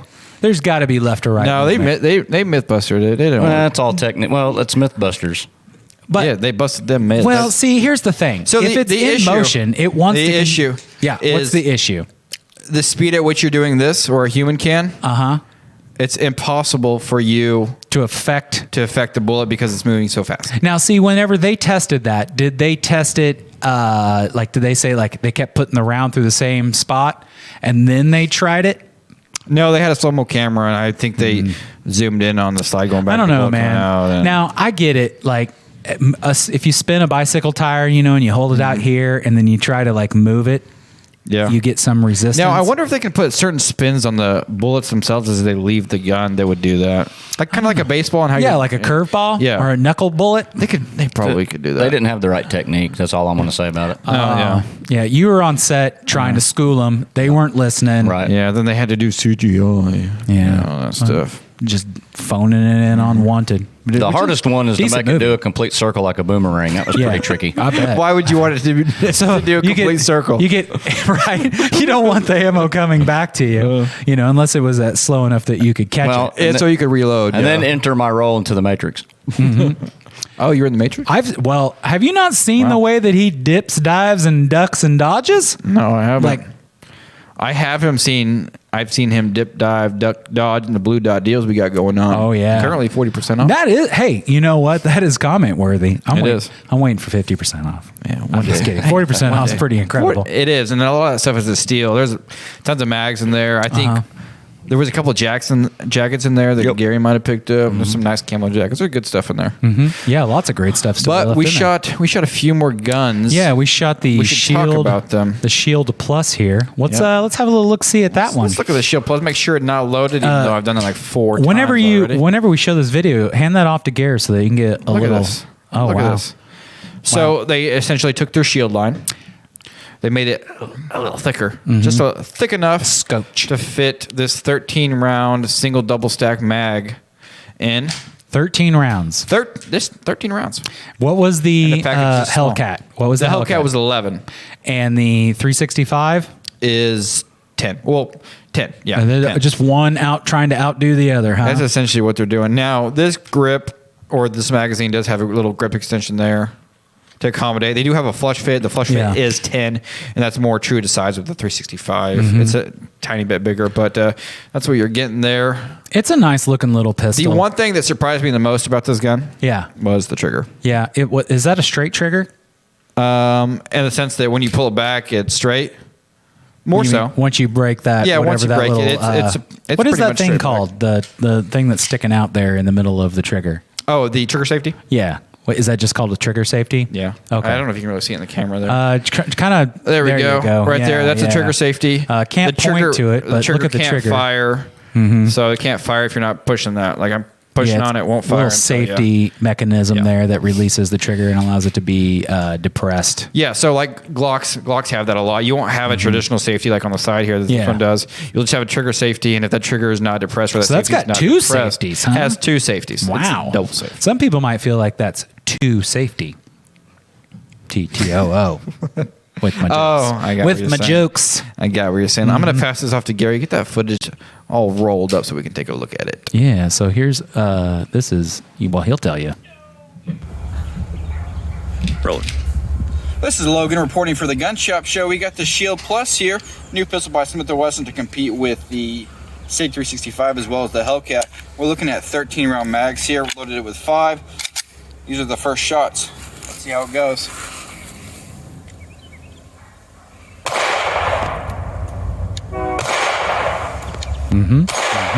Oh, made it roll. Rolling. Yeah. Yep.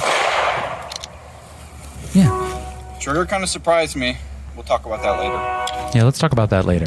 Trevor Smith reporting for the Gun there Shop he is. Show. Mhm. This Look at those is pecs. the Wow, Smith they're Wesson Shield Plus we're firing get a view today. of those Let's see how she handles.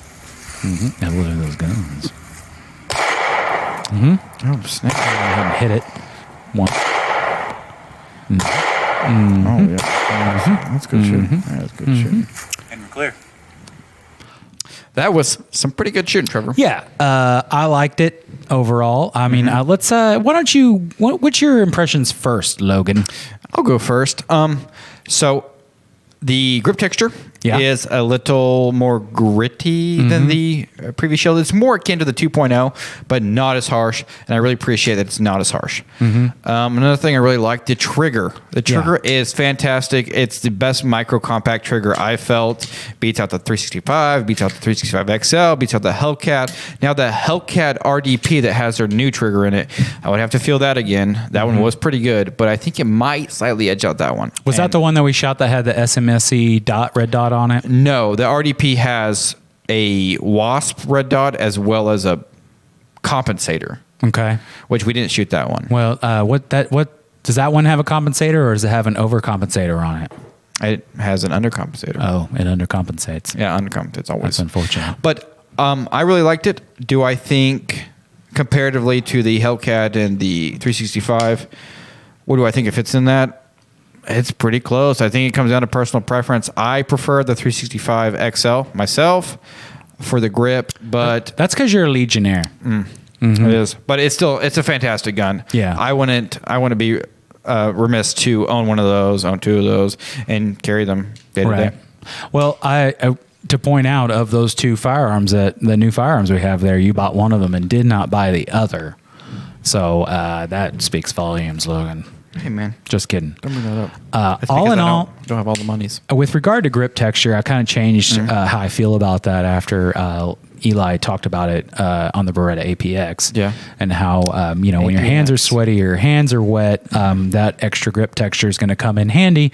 So I appreciate that bit of information. And so now my opinion of that has been altered. I don't notice it.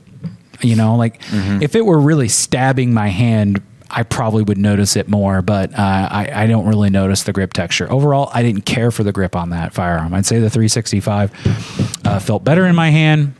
Yeah. I still like the Hellcat overall. I think it's just a good looking, what would you call that? High capacity concealed carry? It's micro compact pistol. Micro compact pistol. Okay, so of the 3, I would say I'd probably own the Hellcat second to the 365. That particular firearm, it's not right for Trevor.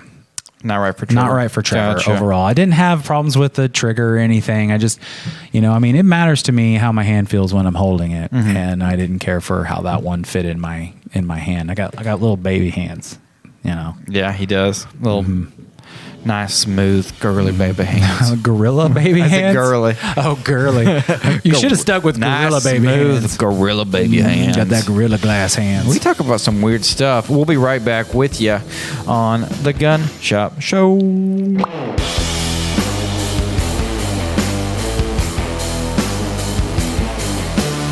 Commercial idea for net fishes. I walk into the commercial director, we'll call him's office. I say to him, "Hey, how's it going?" He replies, "Good. We got your commercial ready to go. Are you ready to listen?" "Yeah, but before I do, I have an idea I want to float by you." He says, "Okay," a bit sarcastically. And I say, "All right." And I clear my throat and I start singing this song, something similar. Net fishes, we're all really good friends, hanging out and stuff, and having memories to talk about when we were young. Net fishes, and I say the business name wrong, like Fishnets. He replies, "That's terrible. And you didn't even say the right business name at the end. It's your business." Then it cuts to Nav Fishes, where we can all be friends. And commercial. The Gun Shop Show costs money to make, and the Gun Shop Show is brought to you by pecans and cheese. Not really. Actually, we didn't have any sponsors for this segment, and so I decided that I would take a snack break, and also I decided if you guys are tired of listening to me eat cheese and nuts, that you need to buy an ad. So from now on, if our ad sponsorships don't sell out, you're going to have to listen to me eat nuts and cheese. In order to sponsor the Gun Shop Show, send us an email at thegunshopshow@gmail.com. Next week, chips.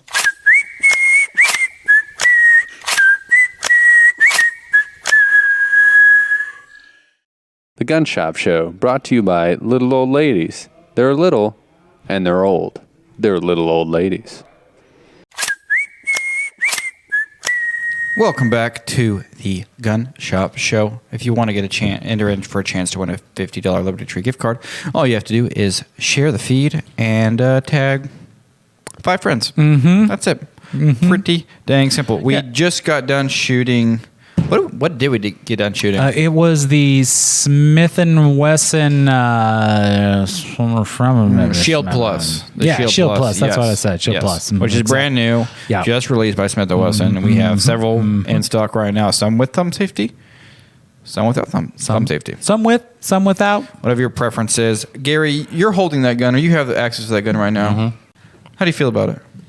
You for it or you against it? Honestly, yeah, I'm against it. Do I need to elaborate? I mean, yeah. Would you? I like full size guns. I I got you. Glock 17, Glock 22. Just a matter of preference more than anything. I fired the 365 and the Hellcat. I mean, I like the way they fire, and I like the idea of them being concealed. But I like full size guns. I get you. I respect that. Yeah, and, nothing. Hey, wrong did with you that. say tag 5 friends? Mm-hmm. Yeah. I'd never win. Yeah. Why? No. Oh, you don't have friends, bro? I have 5 friends. You gotta have a Facebook account first, though. Oh, well, yeah, you gotta have one of them Facebook's accounts. You don't want to get one of those. Mm-hmm. Facebook's as in plurals. Yeah. Mm-hmm. You still have MySpace, right? Though. Of course. MySpace? I'm pretty sure you're the only one left on there, which means you now own MySpace, right? Pretty cool. I'm a tech media giant. There's a whole lot of nothing. That thing's basically a ghost town. Yeah. Mm-hmm. It's still out there, I'm You're pretty still sure. checking it out? Well, yeah, man. I got to go make sure that my my MySpace page is looking flashy, with all the GIFs. And there's probably people watching this that don't even know what MySpace is. I can tell you what I got that nobody else has. What's that? Party line. Party? I don't know what that means. Oh, I do. I'm kind of in that in-between generation. Right. Yeah, I actually had a party line phone at one time. And let me tell you something. If you have people who are also on that party line and they decide they're just going to sit on the phone all the time, you don't get to make any phone calls. Yep. Which not really a problem anymore, but at one point when you didn't have as much money as it would take to get a single line, you could get a party line. But let's not bore people with party line talk. What else we got to show off? We got to show off one of these bad boys right here. What is that thing? This is a Smith & Wesson 1522 pistol. Oh. So it has a brace. Oh, yeah. Nice short barrel. Which, correct me if I'm wrong, didn't the ATF back off of the pistol brace thing? Yeah, they were all in on it. They were like, your brace makes it a stock, which makes it an SBR, which makes it illegal unless you have a tech stamp. And now they're like, well, we'll revisit that later. We'll suspend that suspension indefinitely. So they've backed off. Probably because of the thousands of people that reach out to their constituents and whatnot. Yeah, it was like and tens told of thousands. It was, by the time they backed off, I think it was like 60,000 or something, which is quite a bit. It seemed like there was recent news with regards to them letting it go, but I don't want to just muddy the waters with hearsay. So let's learn a little more about that particular firearm they got right there. Smith & Wesson 1522 has 25 round mags here. Kind of looks like an AR mag, but at the top there you can see it takes 22. That fits right in here. The nice thing about this is if you have an AR-15 and you want to train, but you don't want to pay for the prices of 223, 5.56 ammo right now. Right. You can buy one of these. 22 ammo is still pretty reasonable for the most part. You train with one of these. The controls are the same. You have your mag release in the same position. Yeah. On the other side here. Yeah, basically for all, and operated as an AR-15 would. Exactly. So you have your safety in the same position, your bolt release same position. So that's pretty nice, and that's why I would own one. And we outfitted that with what optic? Right here, that is a SIG MSR. Now, what's different about this optic is it's a green dot instead of red dot. And that's just something we wanted to try out. Is that a misser or a missus? It's a misser. It's a misser. Sorry, that sounded better in my head than when it came out. It was of my okay. mouth. But we went and shot that thing. We did. We did. Let's just show some of that footage. Some of that beautiful bean footage. Some of that stuff. Roll. This is Logan reporting for the Gun Shop Show. We got the Smith Wesson 1522 pistol. Look how small this thing is. So baby. Look at that. The normal one is like yay long, pretty compact. It's a 22, gonna be tons of fun to shoot. It is a pistol, so you got a brace here. But let's shoot it out. We have a Romeo MSR on it with a green dot, not a red dot. We're gonna shoot at the jumping jack target. Let's put some rounds down range. You ready? Ding.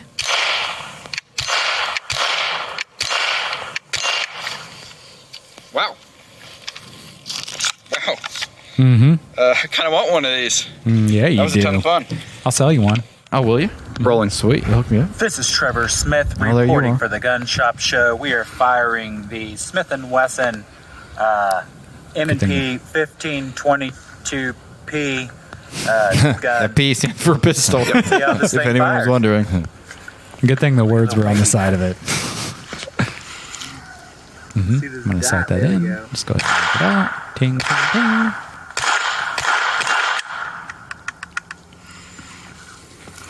Good stuff. It was good stuff. I really like this. It was a lot of fun to shoot, man. It is, and it's not too heavy. There's pretty much no recoil. You just put your dot on your target, pull the trigger, and make some nice little You ding could sound. suppress that if you wanted to, right? I believe so. I think you just have to take this flash hider. I think it's threaded underneath. It looks like it is. What was it that we shot suppressed that was kind of like that? That was the Sugar Weasel. Okay. And 300 Blackout. But no, we shot something that was a 22. Oh, the Ruger 1022? Okay. And yeah, when it was like basically firing a BB gun, it had almost no recoil.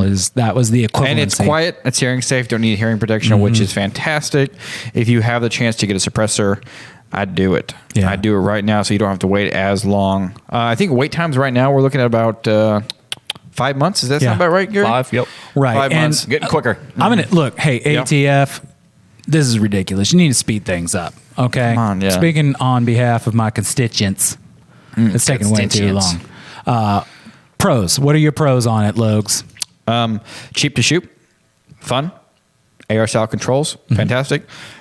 Trigger's good. Yeah, that's pretty much it. I mean, it's lightweight. It's nice. Cons. Go. Cons go. Cons go. Trigger could have been better. But that's really a nitpick. That's pretty much it. I don't know how reliable it would be with some really dirty, gross 22 ammo. That's pretty much it. Correct me if I'm wrong. But rim fire, is that not traditionally? It has failure. 22 rim fire. Does it fail more than most typical or center because fire? it's a rim fire and there's not a primer that's being struck in the center. So it has more room for error essentially when you're firing it. So if you're already firing 22, you probably already know that. If you fire 22, you know that 22 fails more often than any other caliber. I think. Yeah. Any other center fire caliber, I should say. Okay. All right. Is there any other rimfire rounds other than 22? Yeah. One of Gary's favorite rounds is rimfire.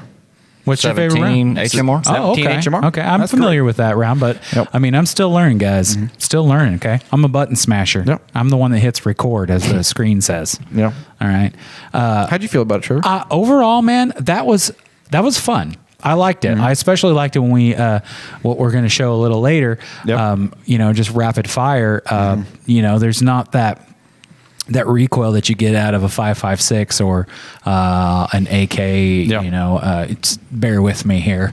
I don't know all the big fancy gun word terms, but the recoil is almost non-existent. So you can really just go to town if you want. Just pop, pop, pop, pop, pop, pop, pop, pop, pop, pop. As long as you had good form, that red dot or that I guess green dot in this case is pretty much in the same spot every time you pull the trigger. Yeah, there's really easy to shoot. There's no recoil and then recapture Really your sight enjoyable. picture. Recoil, capture sight picture. It's just you just hold it down and go.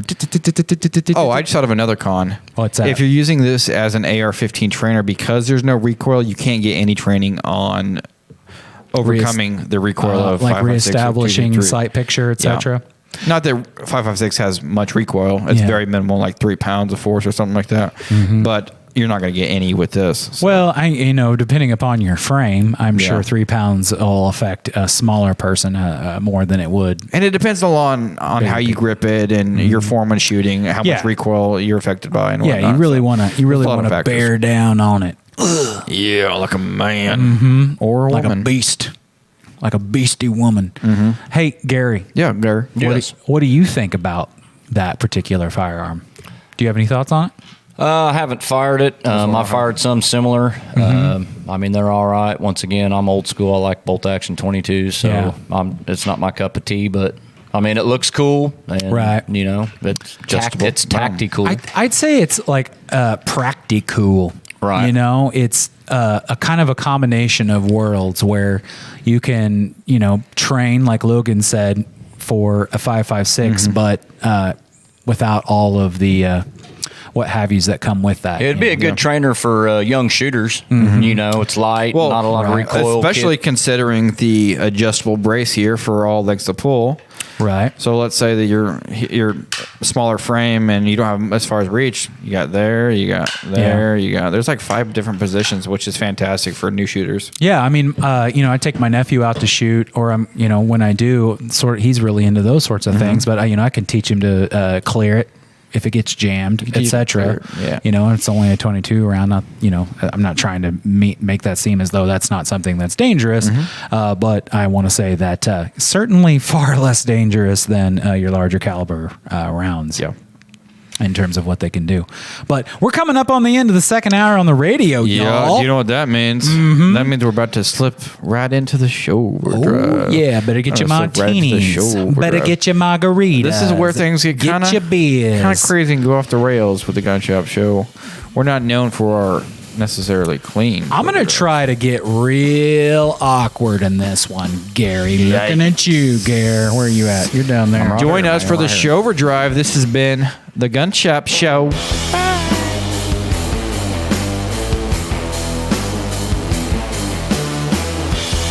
Kids are curious by nature. Do your part to prevent unwanted tragedy from striking in your home by doing these simple tasks. Consider gun locks and/or gun safes for storage of firearms.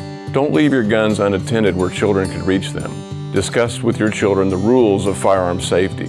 Sign your kids up for hunter safety classes. Firearm safety in the household is your responsibility. Do your part to prevent unwanted tragedy from striking in your home. For more information, visit JasperCountySheriff.org. Buckle up, because belts just got better. With Core Essentials, the perfect fit every time. With 40+ sizing positions. Styles for any situation. Whether in the boardroom, crushing sales and taking names, on your next adventure, in the great outdoors, or when you're done for the day and ready to relax. Get your perfect fit with Core Essentials.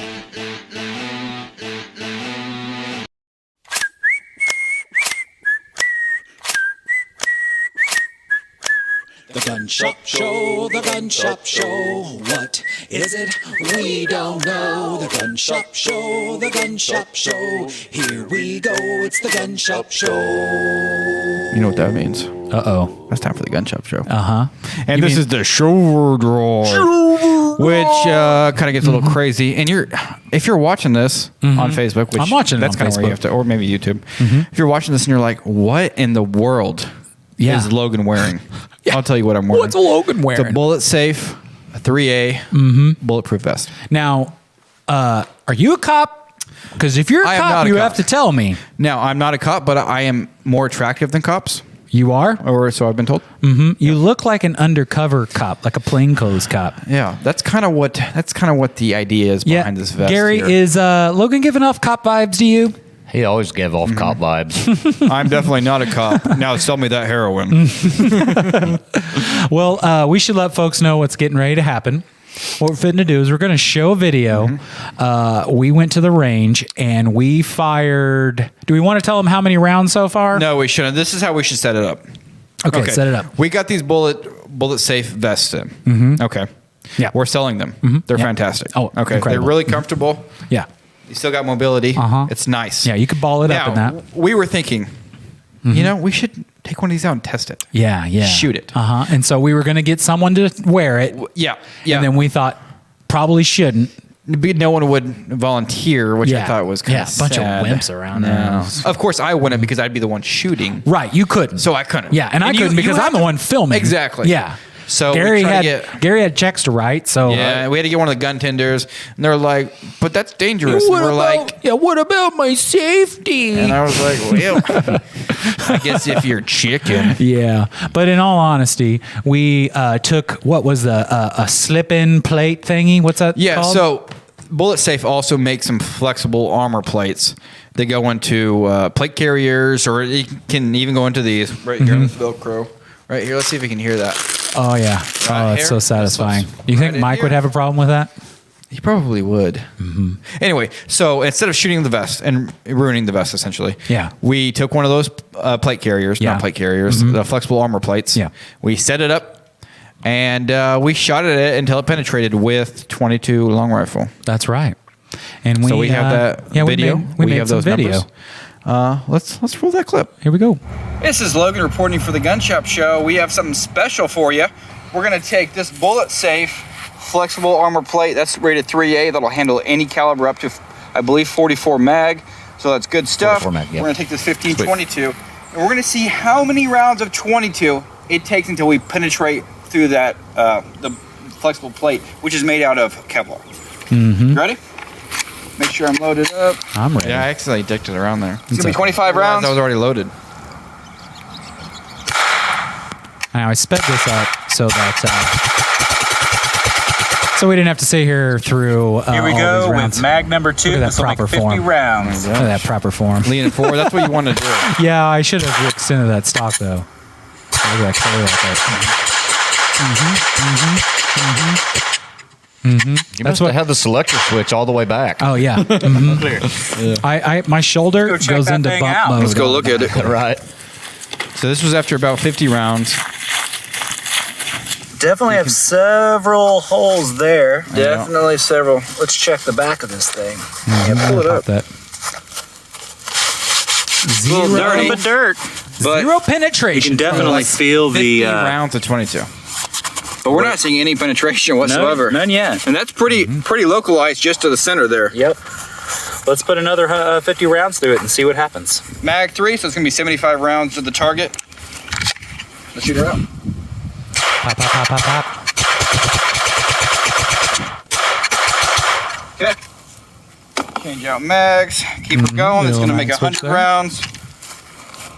This puts 100. Yep. There we go. You're a pro. About 95 Absolutely rounds. amazing. Let's see what No. I do what I can. So this is about 100 rounds. Definitely more spread out, but I was shooting pretty quick. Okay. You can kind of Take still her out and see it did shift. feel the Kevlar. There's bunching definitely a up there. bulge here, probably where the Kevlar is building up. Yeah. But look at this. No penetrations. No penetration. That's about 100 rounds. like About 95 with penetration malfunction. too So Yeah, it was a theme. You want to put another 100 rounds through it? let's see what happens. Okay, and because we saw some penetration in the target, we're going to switch over to the TX22 competition. We're going to put about 30 rounds through it and see where we're at for that. I'll put us about 180 rounds. Is that 180 right? rounds of penetration. That's about right. About 15. Gosh, man, your What's trigger next mag? finger is telling you. amazing. If I didn't preface this with I sped it About up, 180 you'd rounds, probably probably think close to that 170 you with really the could pull the malfunction. So trigger let's that see how she did. Definitely Definitely some Kevlar coming out there. Starting to wear down. But what really matters is penetration. Yep. That's Take it out and see. Penetration is what matters. That's what she said. 170 rounds. I'm not seeing any penetration. There's a little bit starting there, but that's just rip material from the Kevlar bunching up. I think we're still good. Let's put another 50 rounds to it. Could have been friction from the stuff. 230. Yeah. I figured since we didn't see any more penetration with those 30 rounds, we're just gonna send them. I don't remember how many we did here. All good to go. I think 50. I think we did 2 more 9s. Did you guys have Alvin the chipmunk with you there? Yeah, I didn't adjust the audio on that clip. We had a few clears to do there. Yeah, So I was shooting pretty fast, and the 22 could have been 25. But hey, Let's go take a look at the target. I definitely see it opening up more as those 22 rounds just punch into it.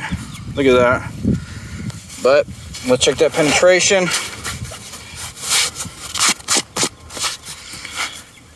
It's hard to say there, but I think we might have penetration. I think we do have some penetration. What do you think? It's starting to look like it. Yeah, right there. I think that might be. That looks like it might be right there. That'd be right here. You calling it? Is it official? It's official. About 230 rounds. Less than that, obviously, probably closer to about 200, 215 until we penetrated it. That's a lot of 22 ammo that's going to be being shot. I'm pretty impressed with that. So we're not just going to do this video and that be it. We're going to open up this thing and see how it looks inside. So Logan has the camera right now, and he's hovering over this plate. Gary has a knife, and he is going to cut this thing open. We're going to see how it looks on the inside. Don't cut yourself, Gary. Don't you do it. Just to see how this thing looks. Wow, I mean, I need to put my glasses on. Good. What are we looking at here? I mean, where is the ammo? It's got to be in there somewhere, right? Yeah, they're balled up. I mean, Here's some of it if you can see Yeah. That is amazing to me. I mean, that's fabric that's stopping that, right? Is that what Kevlar is? Is a fabric? woven fabric. That's amazing to think that a fabric could stop high-speed metal. There. The mass. Oh, wow. Wow. So that's pretty impressive. Count them, man. You can't even tell. Like some of these, look at this. I mean, here's a big pocket of them. So they're just going in and falling down when they open the Kevlar up. There's some good slugs right there. Yeah. Oh, yeah. I like that. Very cool.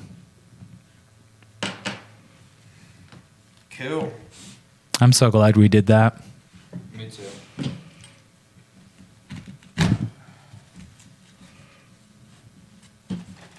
Now, if anybody's interested in purchasing this secondhand, we don't recommend it.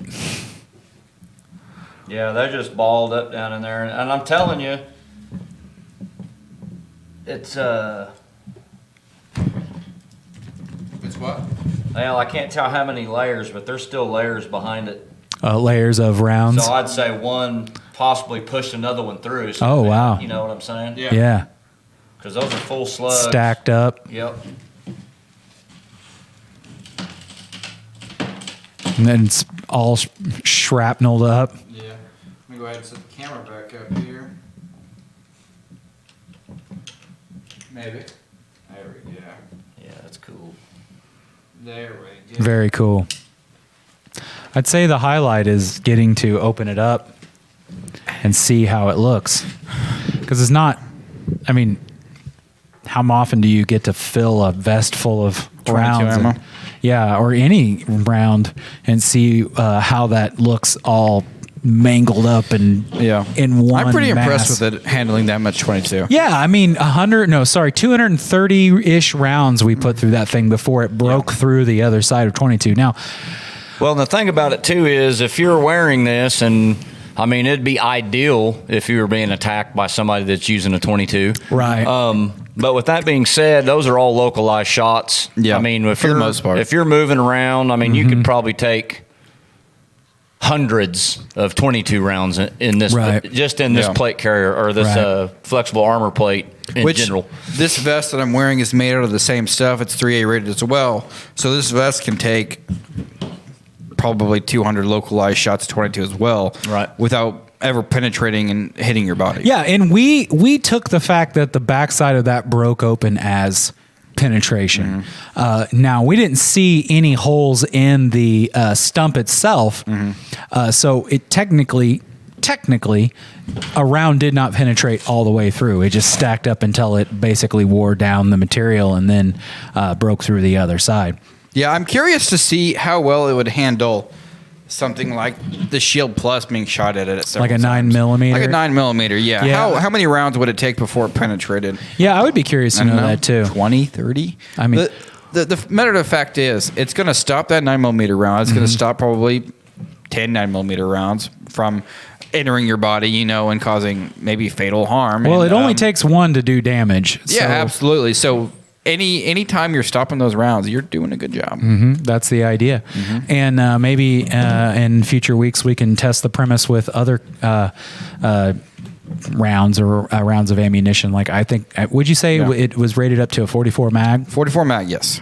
Now, when they say 44 mag, is that like it doesn't penetrate at all? Like, does it rate it for however many rounds? Do they give any more explanation other than rated up to 44 As far mag? as the ratings are concerned, no. But what it essentially means is that it will stop at least one. Okay. Yeah. So 44. Go ahead, Gary. They have been tested. All BulletSafe actually test all their products with a 50 AE, so it's above and beyond 44 mag for one round of impact. Yeah, that's like a Desert Eagle. It kind of reminds me of the scale that says rated for 300 pounds, but you can still step on it at 310 or 320. Absolutely. That's kind of the idea. And we also have, while I'm thinking about it, ceramic plates as well that will bring it up to a level 4, which stops all the way up to is 30-06. Yeah, 308, 30 caliber, 308, 30-06. Yeah, just imagine being shot in the chest with a 30-06. Now, let me and ask not you, penetrating. Let me ask you guys a question. Yeah. What's the practical application of this other than for law enforcement? I mean, if you go to an event and you just want to be extra safe, you wear this body armor. What would bring someone, a civilian, to want to purchase this? Well, I think especially considering the times we're in, it's probably more feasible to be wearing this every day under your hoodie, depending on the weather or whatnot, than ever before, with a record number of mass shootings happening. Yeah.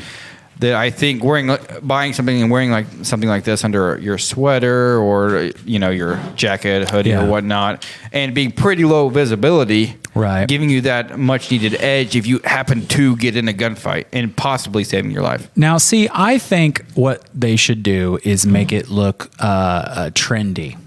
Like sun's out, guns out. Oh snap! On the front, or maybe it looks like muscles. Ooh. Like it has pecs and abs cut out. It does make you look. It makes you look more muscular, strong like ox. But wouldn't it be cooler if it actually had shapes of muscle on it? It would be cooler. Now, I did some research because I was like, can you get something like this in like a jacket? Or maybe like a coat or a tank top or suit or something like that? And you can. Wow. The issue being if you want, let's say like a suit. Yeah. Kind of like John Wick wore and of course. John Wick 2 or 3 or whatever. Or 4 or 5. You're looking at about like easily $1,000. Wow. And that's not for a custom suit. That's just for buy the suit. Yeah. That's buying custom suit's going to be probably fit some other guy suit.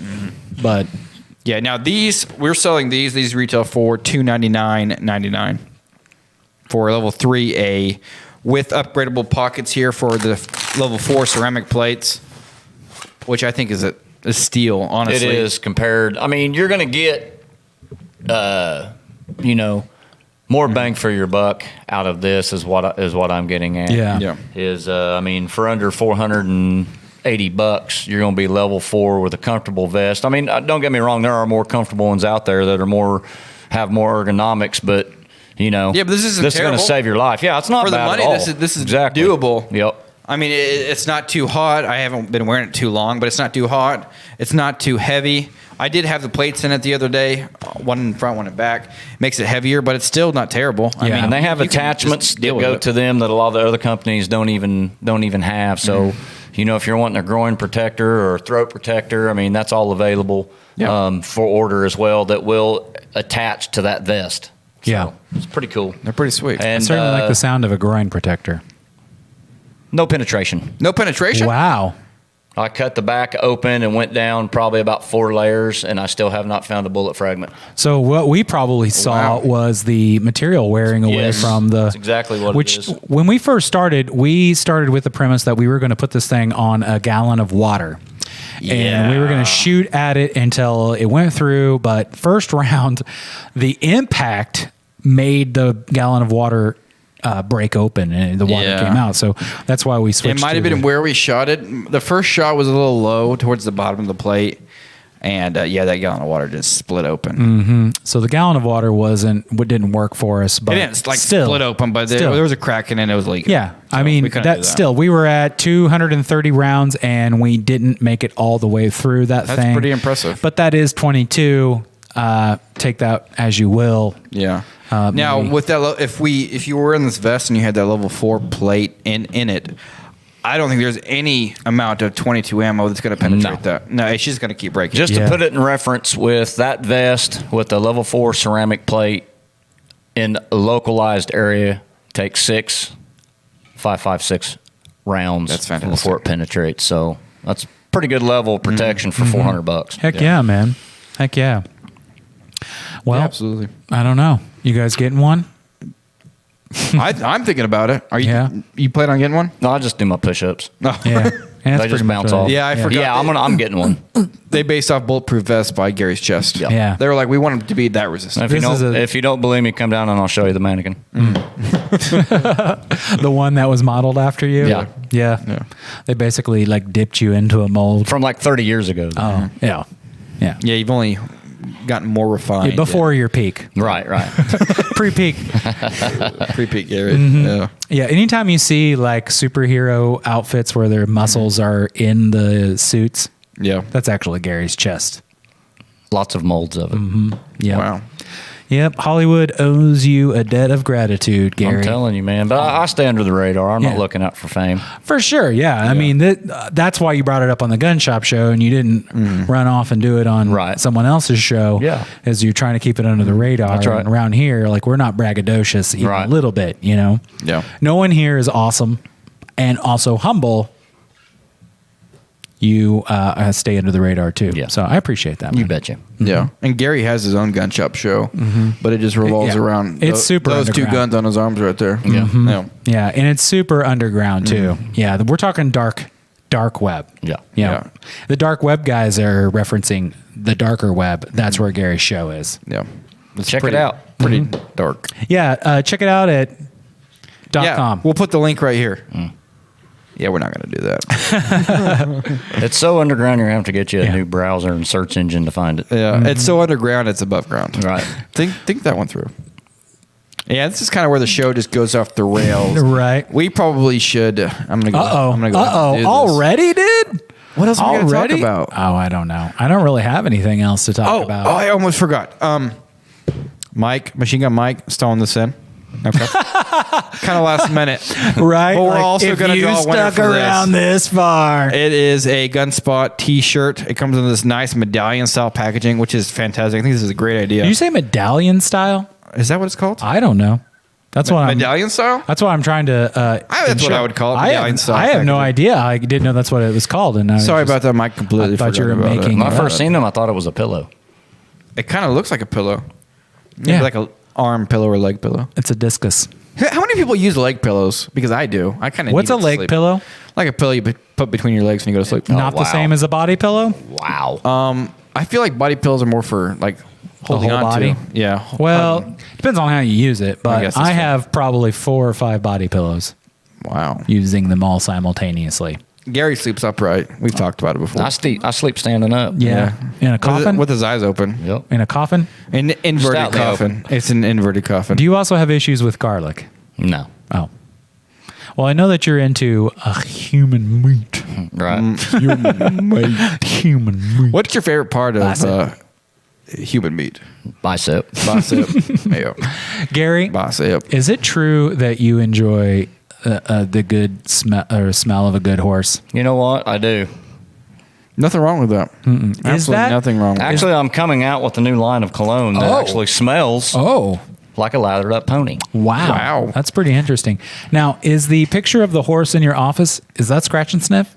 I'm glad you brought that up because I'm working on that as well because it's going to take people a while to get used to that smell. Right. I mean, you've got a, what's the word I'm looking for?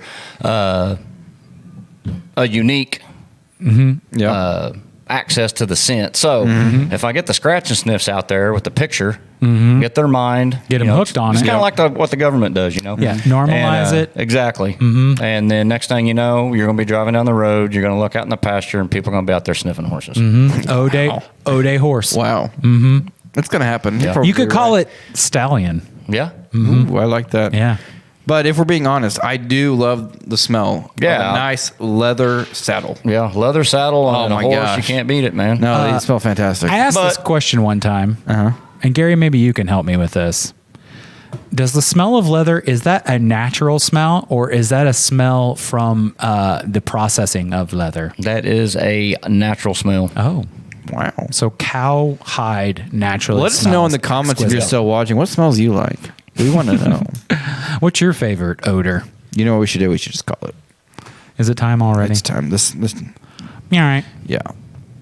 Well, the live fire of the show is flying. We have some good guests coming up over the next few weeks. We've got Kevin Dixie of, let me start this up, of NOC. Yeah, I don't wear those Firearms. fancy shoes Gary does. I just wear my Hey Dudes. We have Bryce Stanley, stand-up comedian. I got Gary on board.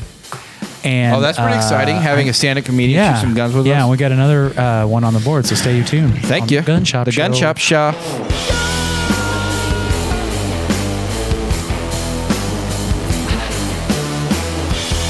got 10 minutes until Gary's got it.